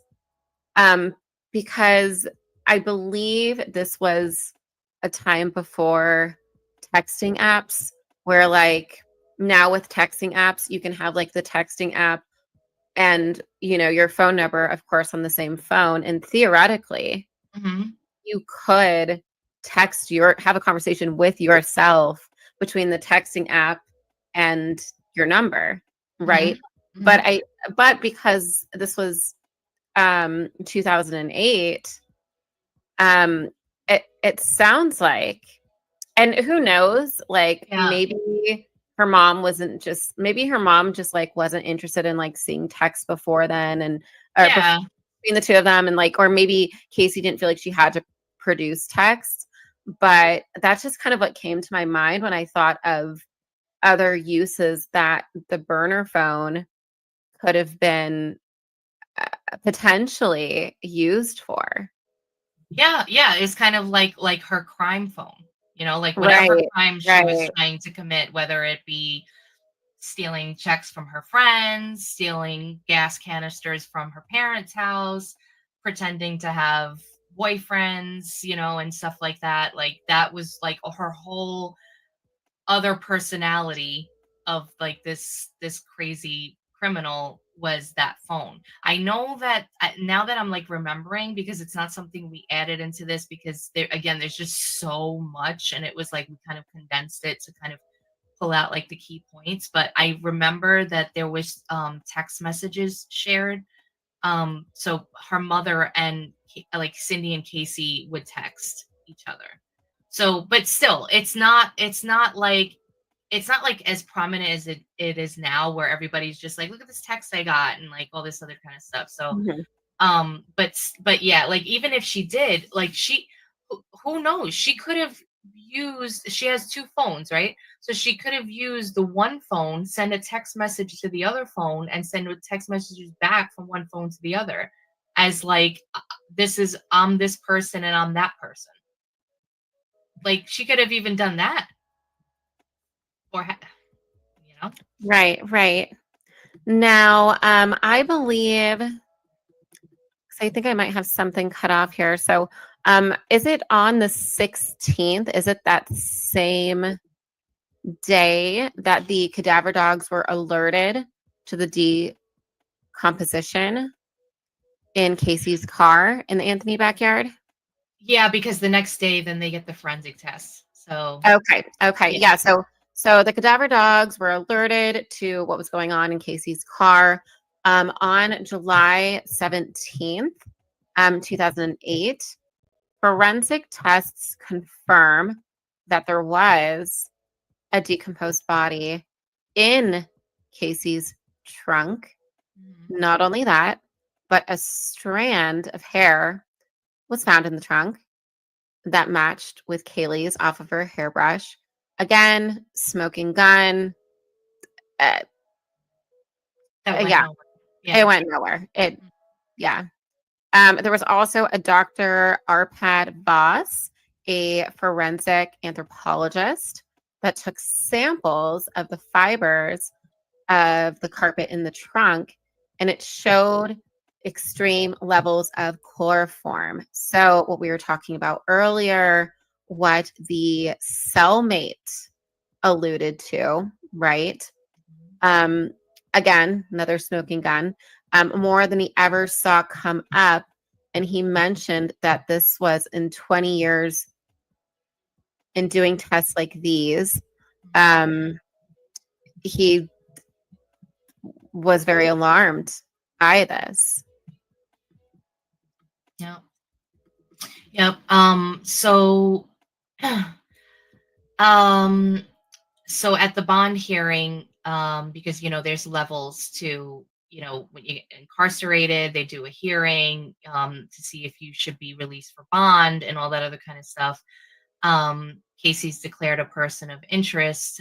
The hearing introduces evidence that the cadaver dog had detected the odor of human decomposition in the car trunk and the Anthony's backyard. So they have the cadaver dog going there. They have the forensic doing their forensic team doing their tests. They have it all ready for the bond hearing. So I actually have the clip of the handler of the cadaver canine just kind of walking us through that. Waited for the tech to open the trunk. We continued down the driver's side to the trunk area. When we turned down the side of the rear of the trunk was open. Garris jumped up into the trunk. His whole body? No, front end. Front end, stuck his head in there. And of course, I was overwhelmed at that point because same thing, I'm hitting at the same time he is. Can you tell the members of the jury where the trained final alert occurred? You can tell us straight by touching. Within that circle, in that area. The kids' playhouse. Yeah. So that's another thing that's really odd too. That not only was did the canine, I think he said his name was Garris. So shout out to canine cadaver Garris. That he alerted his handler that there was decomposition smell in the trunk of the white Pontiac, as well as the Anthony backyard, right next to her playhouse there. So whatever happened to poor Kaylee, like it happened at that house, had to have been, unless it didn't, and then she put her, like whoever put her in that trunk of that car, brought her to the house, maybe took her in the backyard and like wrapped her up in blankets and stuff to kind of like transport her to the forest where she was found. But like that doesn't make any sense, right? Like why would you even bother to do all of that? Like you would just go straight to the brush area. So I would think like whatever happened to her happened in that backyard on the floor there, and then she was taken in the car and then to the wooded area. I feel so sad just like talking about this poor little girl. And you can see like right above our pictures on the screen just her beautiful eyes. Like it's so sad. It's just so sad. It's so sad that they've like up until this point they've had so many instances showing how much Casey was lying and how many different things pointed to people that were probably other than that it wasn't people other than at least the family, because it's the car. The car is smelling like this. So how could Casey have been acquitted? How could and the family or anybody in that family not get investigated further into it? I mean, I know there's more that we're going to talk about the parents and how they were kind of like they checked them out and they were found that they didn't have anything to do with it just off of a polygraph test. But it's just so odd to me that those two spots, I mean, there was the decomposition odor. Mm-hmm. So it's just I just don't get it. I really don't. All right, so you want to take us to your boy Roy Kronk, who is trying Roy Kronk. desperately. Yeah, Yeah.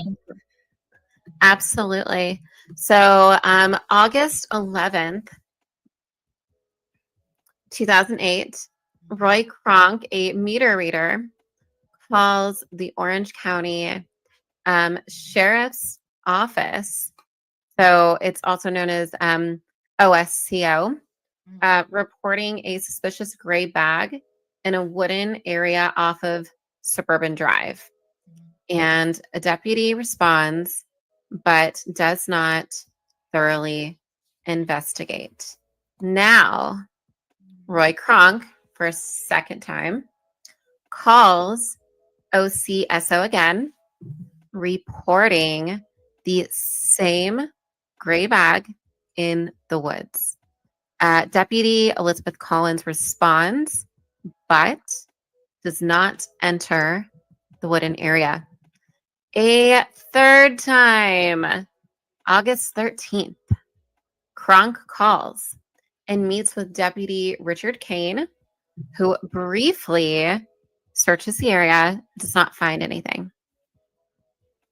Kane tells Kronk it was just trash, which it's interesting to point out, and we will get more info into it when we discuss the trial next episode.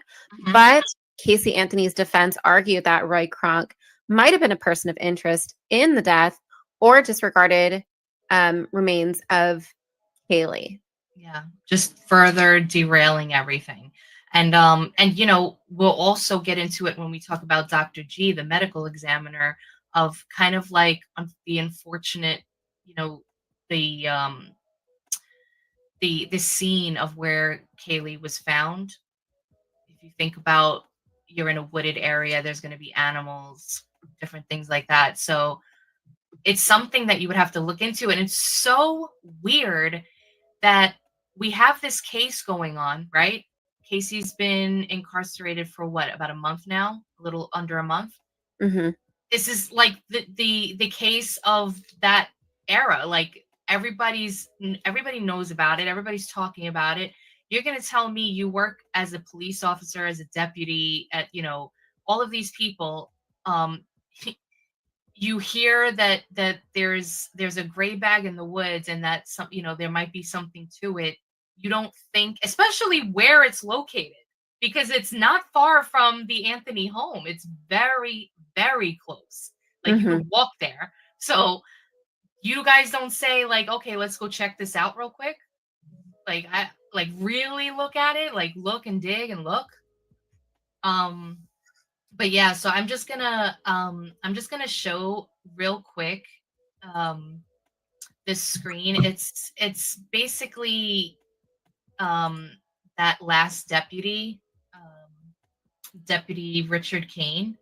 He this is from the Orlando Centennial. This was back in 2021. They just updated it. So an Orange County deputy sheriff accused of improperly investigating a tip that might have led investigators earlier to the body of missing Kaylee Marie Anthony was told Friday that the sheriff's office plans to fire him, and rightfully so, because time is ticking when you need to do forensic analysis on a decomposed body. Like the more the bone marrow and the tissue and everything is missing, the less that you can investigate into the cause of death. So it's really insane that they weren't actively looking and taking every tip seriously. An internal investigation found Deputy Richard Kane negligent, and he intends to appeal.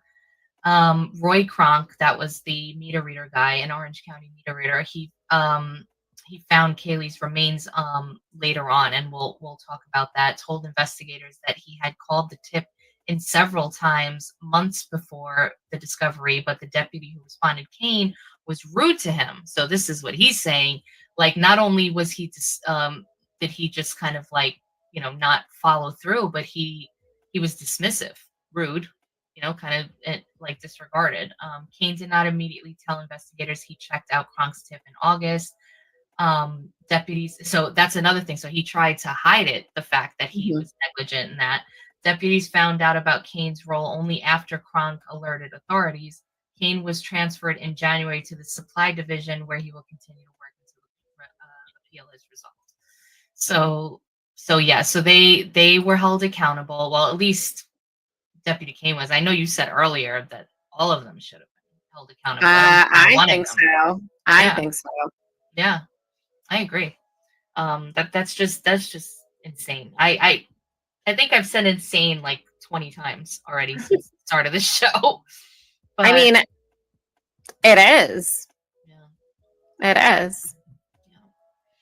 All right. So, what happens next? What do we got?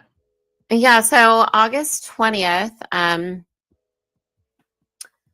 California bounty hunter Leonard Padilla posts Casey's $500,000 bond, hoping she will lead them to Kaylee.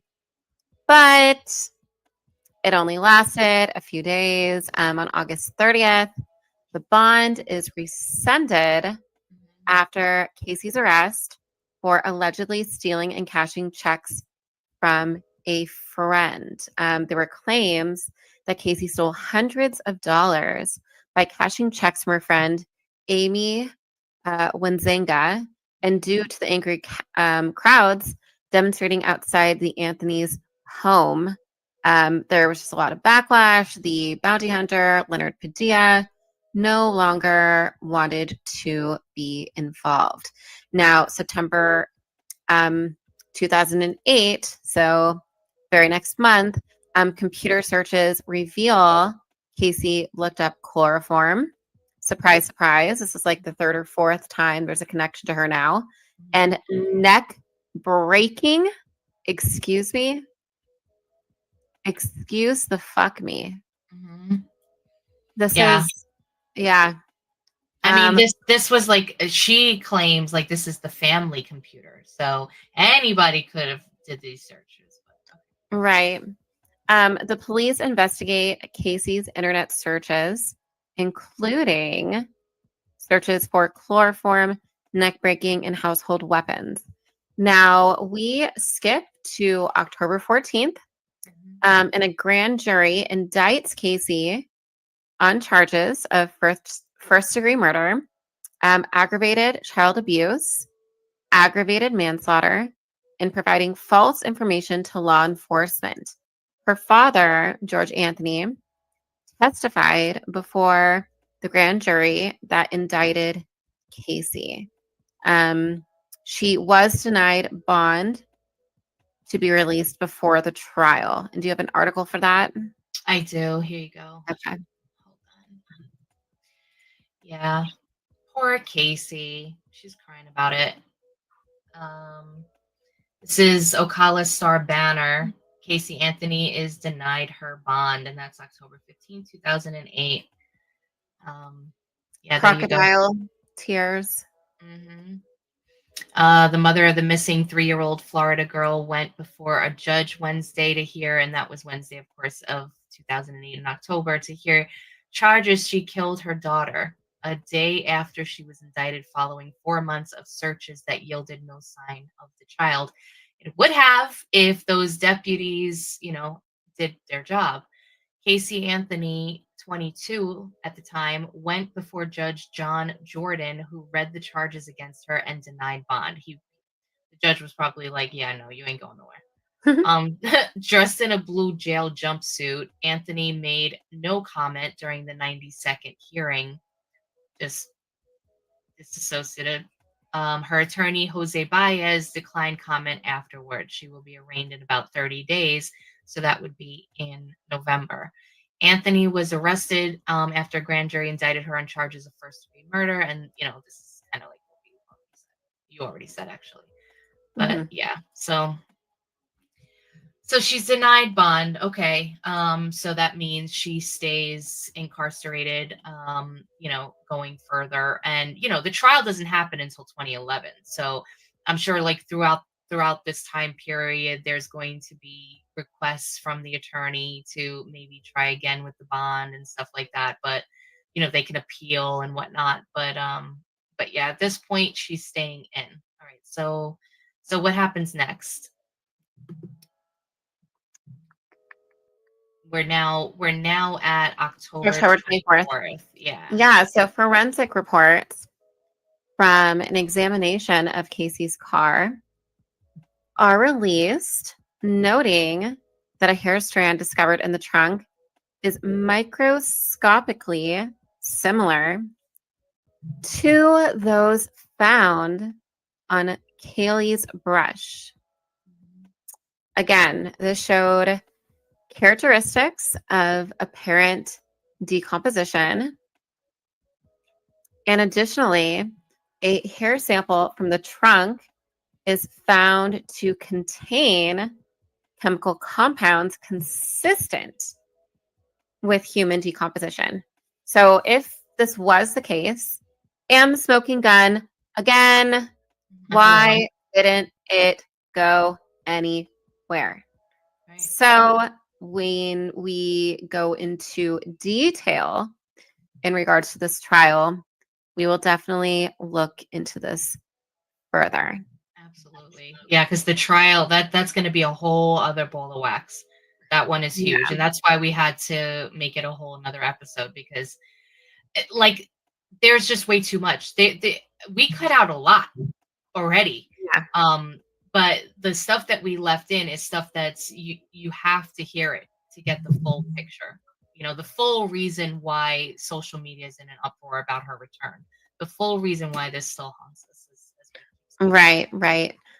Do you want to help us skip ahead to December 11th when our boy calls 911 again? Yes. Okay. So Roy Kronk, he calls 911 again. He's persistent, this guy. He was not playing around.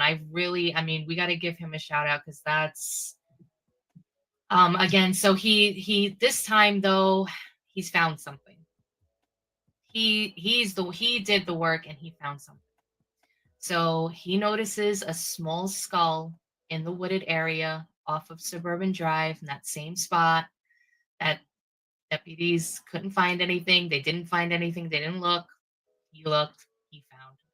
Deputies Terso and Porter arrived, so 2 new people. They confirmed that it was skeletal, I can't say that word, remains, but you know what I'm talking about. Skeletal.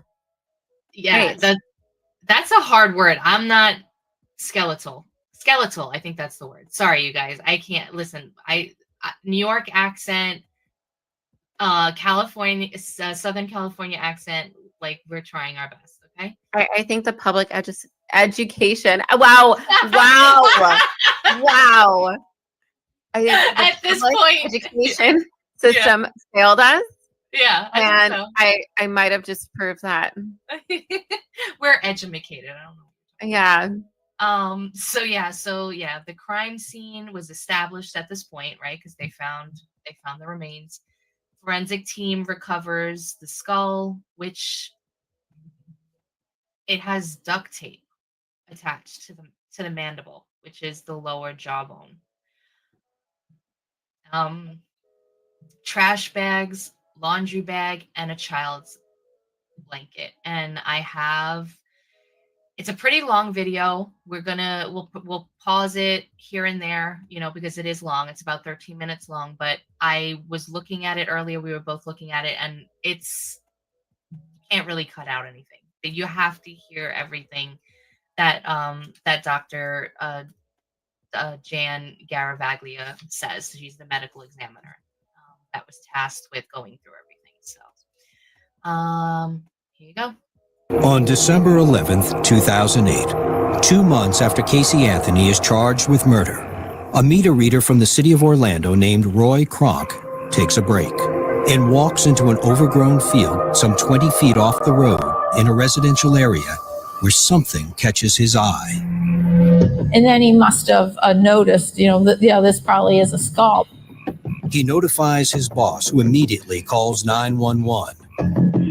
Sheriff's Communications.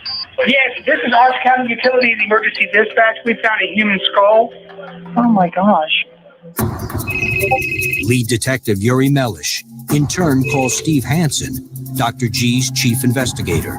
And Yuri said, Steve, we found a skeleton. And I'm going, okay. He said, we think it could be Kaylee Anthony. And I'm going, you're kidding me, right? And I turned to Steve and I said, unless it's really important, don't bother me with it. And he goes, it is. They found a skeleton near the home of where Casey Anthony lived. And my heart sank. Once the body was discovered, it was a real game changer because there's going to be forensic evidence either associated with the body or the area where the body was found.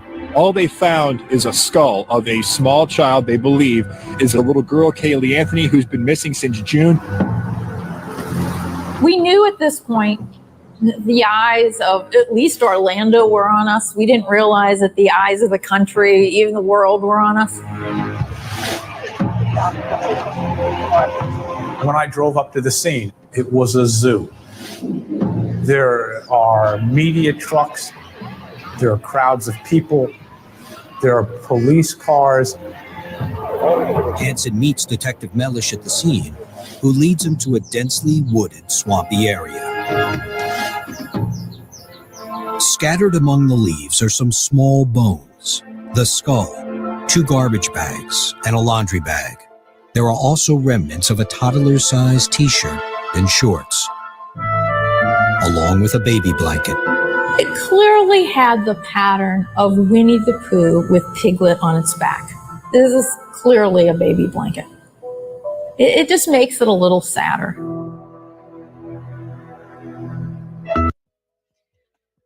I'm just gonna stop it for a second because this is a rough video to get to, you guys.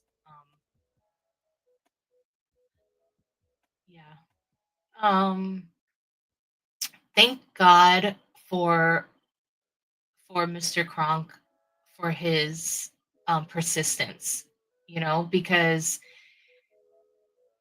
God knows if she would have ever been found or how long it would have taken before she would have been found, because he was clearly the only one who cared enough to look.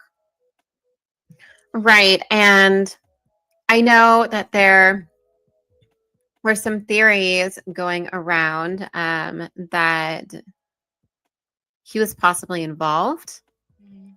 I don't believe that for 1 second. No, I don't either. I really don't. I mean, you never know unless you know, but I don't believe it either. And that's something we'll get into when we talk about the trial more for sure. But it is good to point out here because it just baffles you when you think about all the people that dropped the ball and this guy didn't.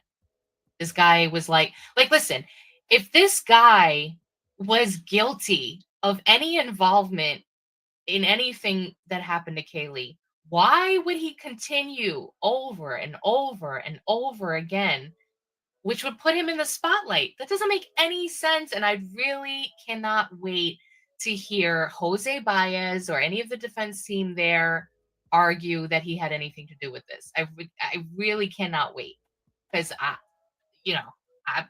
can't think of anything. I really can't. But yeah. My first thought was, let's get the right team.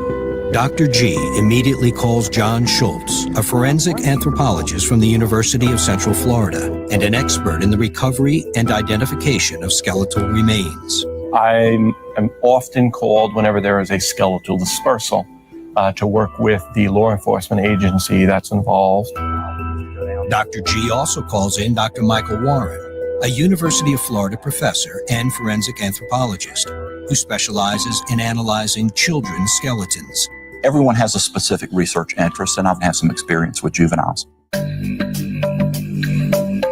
With the help of the Orange County crime scene personnel, Dr. G and her team carefully document and recover the evidence and bones that are scattered in a radius over 30 feet. There was evidence on the bones where animals had chewed the remains, taking parts of the skeleton away. They found bones that were smaller than the nail on your little finger in dense underbrush. Unbelievable. the job and the documentation they did. When they study the location and pattern of the bones, Dr. G. I'm just gonna, before we continue, I just thinking that these people that know at this point, because they found the little skull, that they're looking for the remains of a little child. They probably just had like a fire that went off under them and was just like, we aren't going to sleep, take breaks. We're going to find everything possible. And we're not going to do what we mentioned in the beginning about what happened with the O.J. Simpson trial, where they mislabeled things and they put the two things together and there was cross contaminations. Like, no, we are going to make sure we're meticulous and we're doing everything properly. G and her team make a key discovery. The body of the child had to have been placed out there prior to really any significant decomposition. These bones had to have been there for months. And there was nothing inconsistent with them being placed there about the time she went missing. And that's very important. This is a child that was just dumped in the woods like a piece of trash. It was my job to not only identify the body, but to determine the cause and manner of death, or to collect any information from that body that could help us piece together what happened. Dr. G sends the tibia or shin bone, the most intact bone recovered, to the FBI lab for identification to find out if the remains are indeed Kaylee's.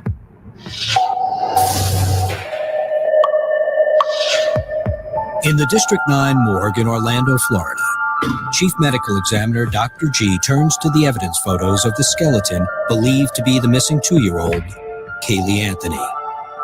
But one picture in particular concerns her the most. It's a pretty horrendous picture. This child had duct tape over its lower face. Even though the glue on this duct tape has disintegrated and only the mesh remains, incredibly, it is still attached to the hair. The hair is kind of all intertwined in that mesh, and it was attached to it. Then, Dr. G looks at what's under the tape. Lo and behold, all the teeth were still present in the man bone. Incredible. Particularly with a child jaw, those little tiny baby teeth, they don't have any roots. They come right out. Not only are the teeth still in place, but the jaw is still attached to the skull. Normally, there's nothing holding the jaw or mandible to the skull. There's nothing that keeps it together when you decompose it. And for Dr. G, this finding is both disturbing and telling. The duct tape told us that it was put there before she started to decompose.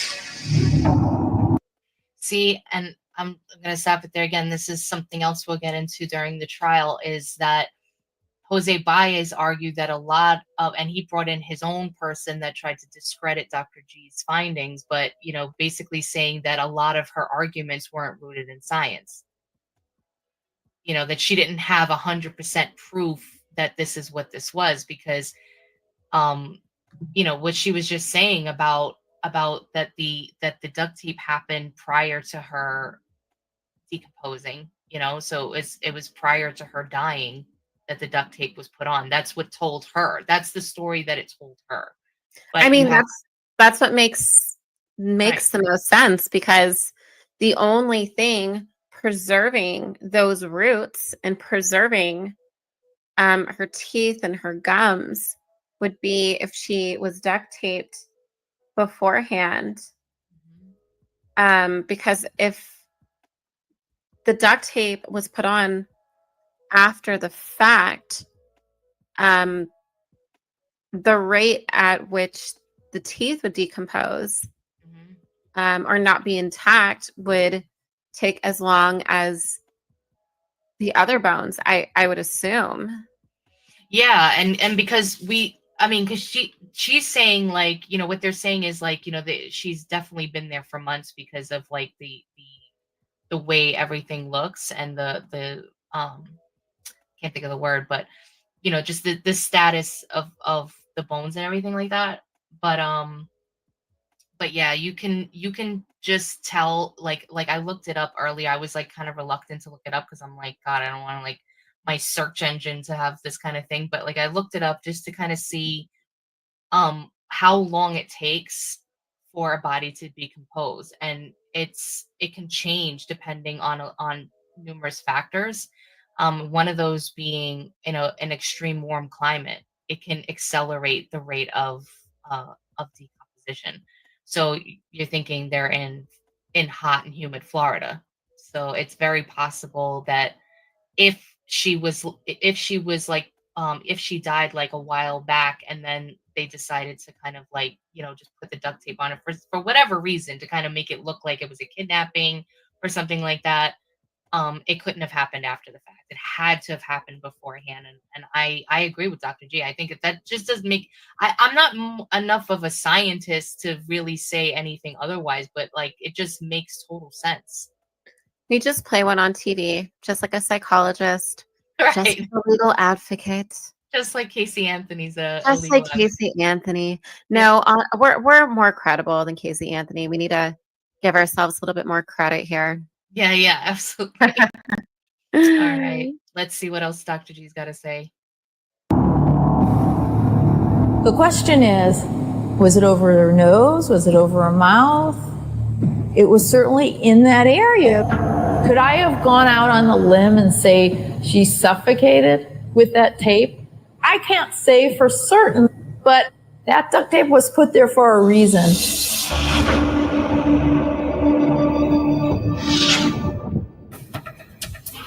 Dr. G and her team also inspect the skull for any signs of trauma that could give her a definitive cause of death. We examined it on the outside. We examined it on the inside. We x-rayed it.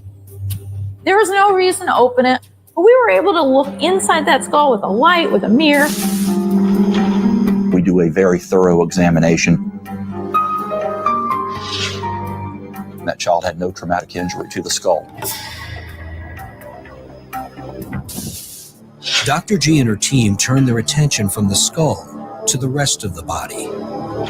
What was really telling, and this is really important, is that there are rootlets, little roots, growing into the bone.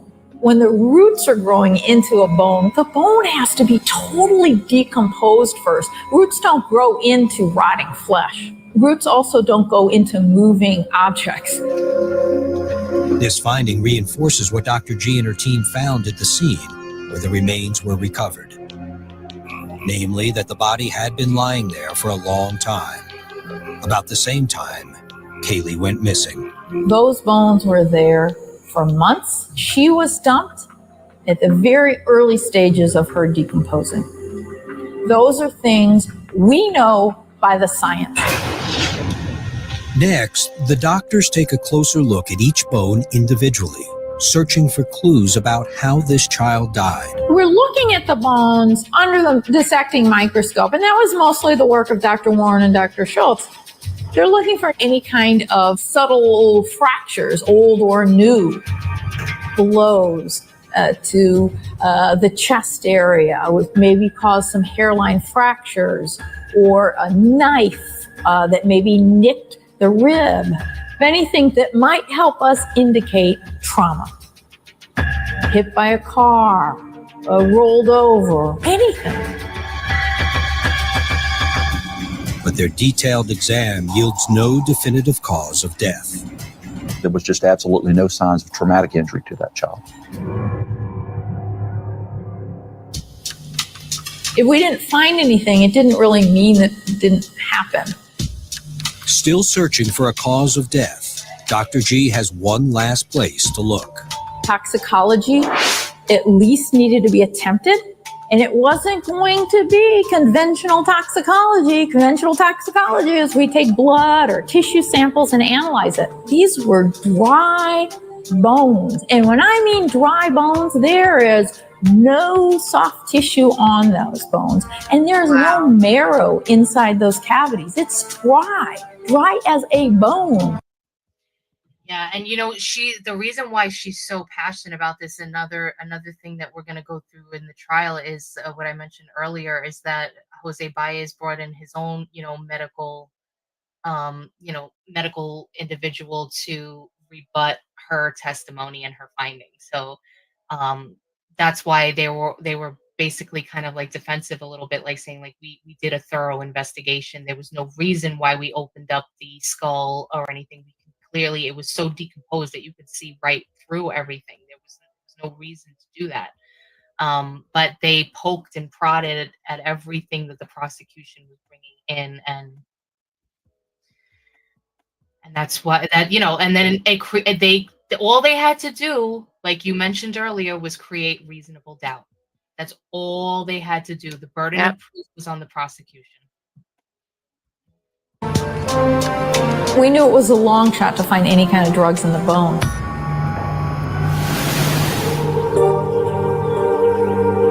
We're trying to leave no stone unturned. If there was something that could be answered from this body, we wanted to find it.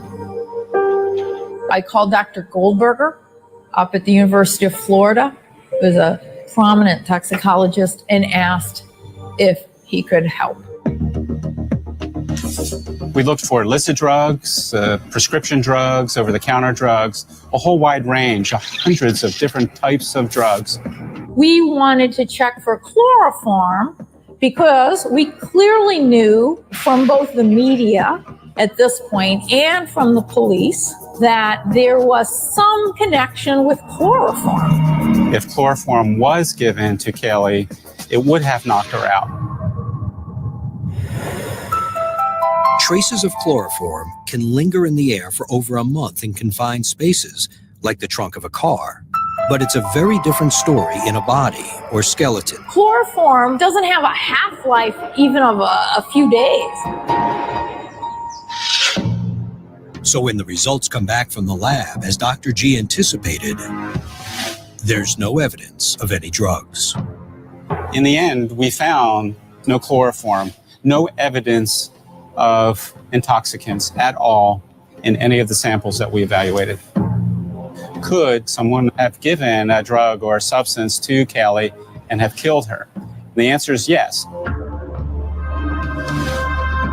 Although I strongly suspect that it was an asphyxial type of death, possibly mixed with drugs, wasn't enough to give the cause of death. Then on December 19th, the results of the DNA testing come back from the FBI. It told us this is Kaylee Marie Anthony. The chance of someone else having that same DNA was 1 in 2.9 trillion. Trillion. That was good enough for me. After a thorough examination in the field and in the morgue, Dr. G also knows the manner of Kaylee's death. The manner of death, though, is an opinion based on available information, including examination of the body, information from the scene, as well as circumstantial evidence. Based on all of this, the manner of death in this case is homicide. I truly felt, by the circumstances, by the duct tape, by the way she was thrown into those plastic bags and hidden and left to rot, that this was a homicide. I don't speak for the state. I don't speak for the police. I don't speak for any lawyers. I don't speak for any defendants. I speak to try to find the truth.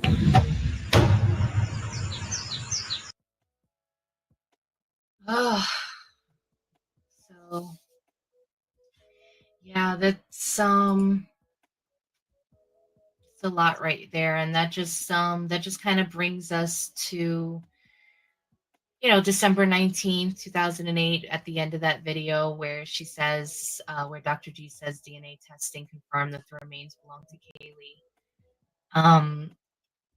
And because the body had been left to decompose for so long that it was extremely difficult to run any normal testing to discern Kaylee Anthony's cause of death. Right. It was all circumstantial evidence. It was all her opinion. There wasn't much to go on, and they couldn't prove the chloroform. And allegedly, if Casey did murder her daughter, could that be why she was buying time? 31 days. Is that why she wanted more time? And her mother was like, I gave you a month. That's it. Yeah, and why she led the detectives to all the bad addresses? Was it all stalling so that by the time they find the body, there's no definitive forensics? Knowing what we know about Casey Anthony, if this is true and how calculated she is that a stretch to think that she would have thought this through? I mean, it's kind of like what you and I were speaking about before the show. Nothing's really a stretch anymore. And you could even, I know we talked about even inferring that at one point she was involved with someone in the sheriff's department. Mm-hmm. Her dad was also had a background as a detective. Mm-hmm. Perhaps she did know how to work the system at the very least. Mm-hmm. Worst case scenario, perhaps there was some inside corruption. I'm starting to wonder that myself. I really am, because you think about all the deputies that did, all of the, the time that elapsed. When you're looking for a body, as we're learning, time is ticking. Like we really don't have time for it to be like 1 month, 2 months, 3 months, 4 months before you. I mean, why weren't they out every single day? Because at that point, before they found her, it wasn't concluded that she was gone. It was still like somebody possibly has her. Yes, but there was the decomposition, smells and things like that. But still, especially if you're a loved one of hers, you still have this like little glimmer of hope that it's possible that she's still alive. And maybe, because I know Casey said something about, I think she mentioned something about a dead animal or something like that. So, there's still this like glimmer of hope that possibly Kaylee is not gone. Why wouldn't you be like every day? Why wouldn't there be like teams of people every day looking for her? Like I just don't understand how it could have went on so long. But yeah, so the medical examiner, Dr. G, she rules the death a homicide, but she can't determine the exact cause. That was the press conference that we saw. So now we move to, we're coming to basically the conclusion right before we get, we kind of skip forward to the trial, because we're not going to, we'll show you some stuff, some videos of her incarceration and some, her coldness of it as well. But we don't need to tell you every day about her incarceration. I think you kind of get the picture, but yeah, so we're at January 23rd, 2009. Duct tape found on the mouth of slain toddler Kaylee Anthony was also contaminated by an FBI document examiner, raising the questions about how it would be used in prosecuting the 2-year-old girl's mother for the murder. So the people that were at the scene, the medical examiners and all of those people that were doing amazing work, this was sent over, and one of the people who were handling the duct tape, they didn't have their hair tied up. They didn't have like a bonnet on. I don't know. I would think that you would have some kind of like bonnet or something to keep all your hair intact. And one of her hairs got into the duct tape, got stuck, and it kind of, it contaminated. So they really couldn't use it at that point, to kind of go through it. And it further delayed everything until they can find out who that DNA was. Because I guess also they're wondering, okay, could this be Casey's? Could this be Cindy's?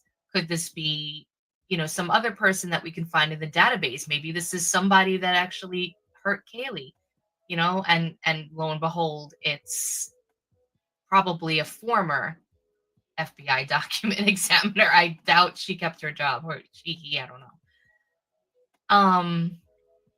And the contamination was discovered that it was one of the FBI lab workers. They noticed the female DNA on the duct tape, which neither matched Kaylee, Casey, or the toddler's grandmother, Cindy Anthony. Samples were taken of the FBI workers, and they found out, who it was. That is probably one doubt of many that stuck out in the minds of the jurors, and it's a damn shame. Yeah, because the jurors, as we'll learn in the next episode, they got a lot of backlash, really, really bad. So, and I still feel like, just going through this case, I mean, they sat through the entire trial. They sat through everything. They were privy to a lot of evidence and things like that. After we watch, the trial together, when we do this next episode and we all go through it, I guess we'll raise the question again. Like, how do you guys feel? Did the jury get it right as far as not finding anything beyond a reasonable doubt? Or do you still think that it's absolutely wild and crazy that they let this girl go free? That's definitely a question. But if you don't have anything else, that concludes our episode for today. Thank you guys so much for those of you that watched the entire thing and hung out with us. Again, this is our first episode, so thank you for joining us for the premiere of our new show, Facts and Sass, Unfiltered with Valley and Biddy. You can follow me at Elizabeth213A on X. I'm also on YouTube at Elizabeth213. Also, don't forget, we have a website, and you know what? I'm going to pull that up for you guys, because why not? Definitely should, so you can see how pretty it is. But that's our website right there. And, you can find all things Romanation, other shows, clips, the Discord where we all work and chill. And, we just dropped our new merch with our new gear, and everything like that. So I know you probably saw it in the corner of my screen in the beginning, and there's new merch dropping all the time. You can follow the network on X at The Real Roma _AK, and on Rumble and YouTube at Romanation, all one word. And Valley, it's always a pleasure working with you, love. Thank you so much for coming along this ride with me. Thank you for coming up with the idea that we should definitely work together on another show, because this has been great. I can't wait to go into more topics with you, and to bring the audience along with us. So let the folks know where they can find you as well. Yeah, absolutely. I think there is so much going on in the world, and it's kind of like when you rewatch one of those like psychological thrillers, or you get different adaptations of true crime documentaries, you're like, I wonder how much of that is slanted, right? Or I wonder what I got out of it this time. And so our job is to lay out the facts and let you come to your own conclusion. So I love the dynamic that I have with Biddy. I couldn't think of a better one. So this is definitely going to be a good journey for us. I'm excited. So you can find me on X at the Cali Melody. And I hope you guys all enjoyed the show. I hope that it did bring out different emotions, and that it had you think a little bit more about this particular case, but in general, what goes on with a lot of these, unsolved mysteries, right? And just don't forget to tune in next Sunday. We're going to have a continuation of the dark, deep dive into Casey Anthony, where we talk about the actual trial and also the backlash that she and her family received after she was astonishingly acquitted. Now, again, acquitted does not mean innocent. Okay. And she, was acquitted of the murder of her daughter, Kaylee. And we're also going to discuss how social media goers are brushing up on this story and are 10 toes down on preventing her from gaining any type of platform. Remember, she is 70,000. That number must go down.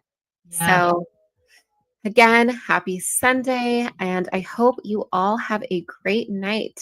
And until next time. Bye.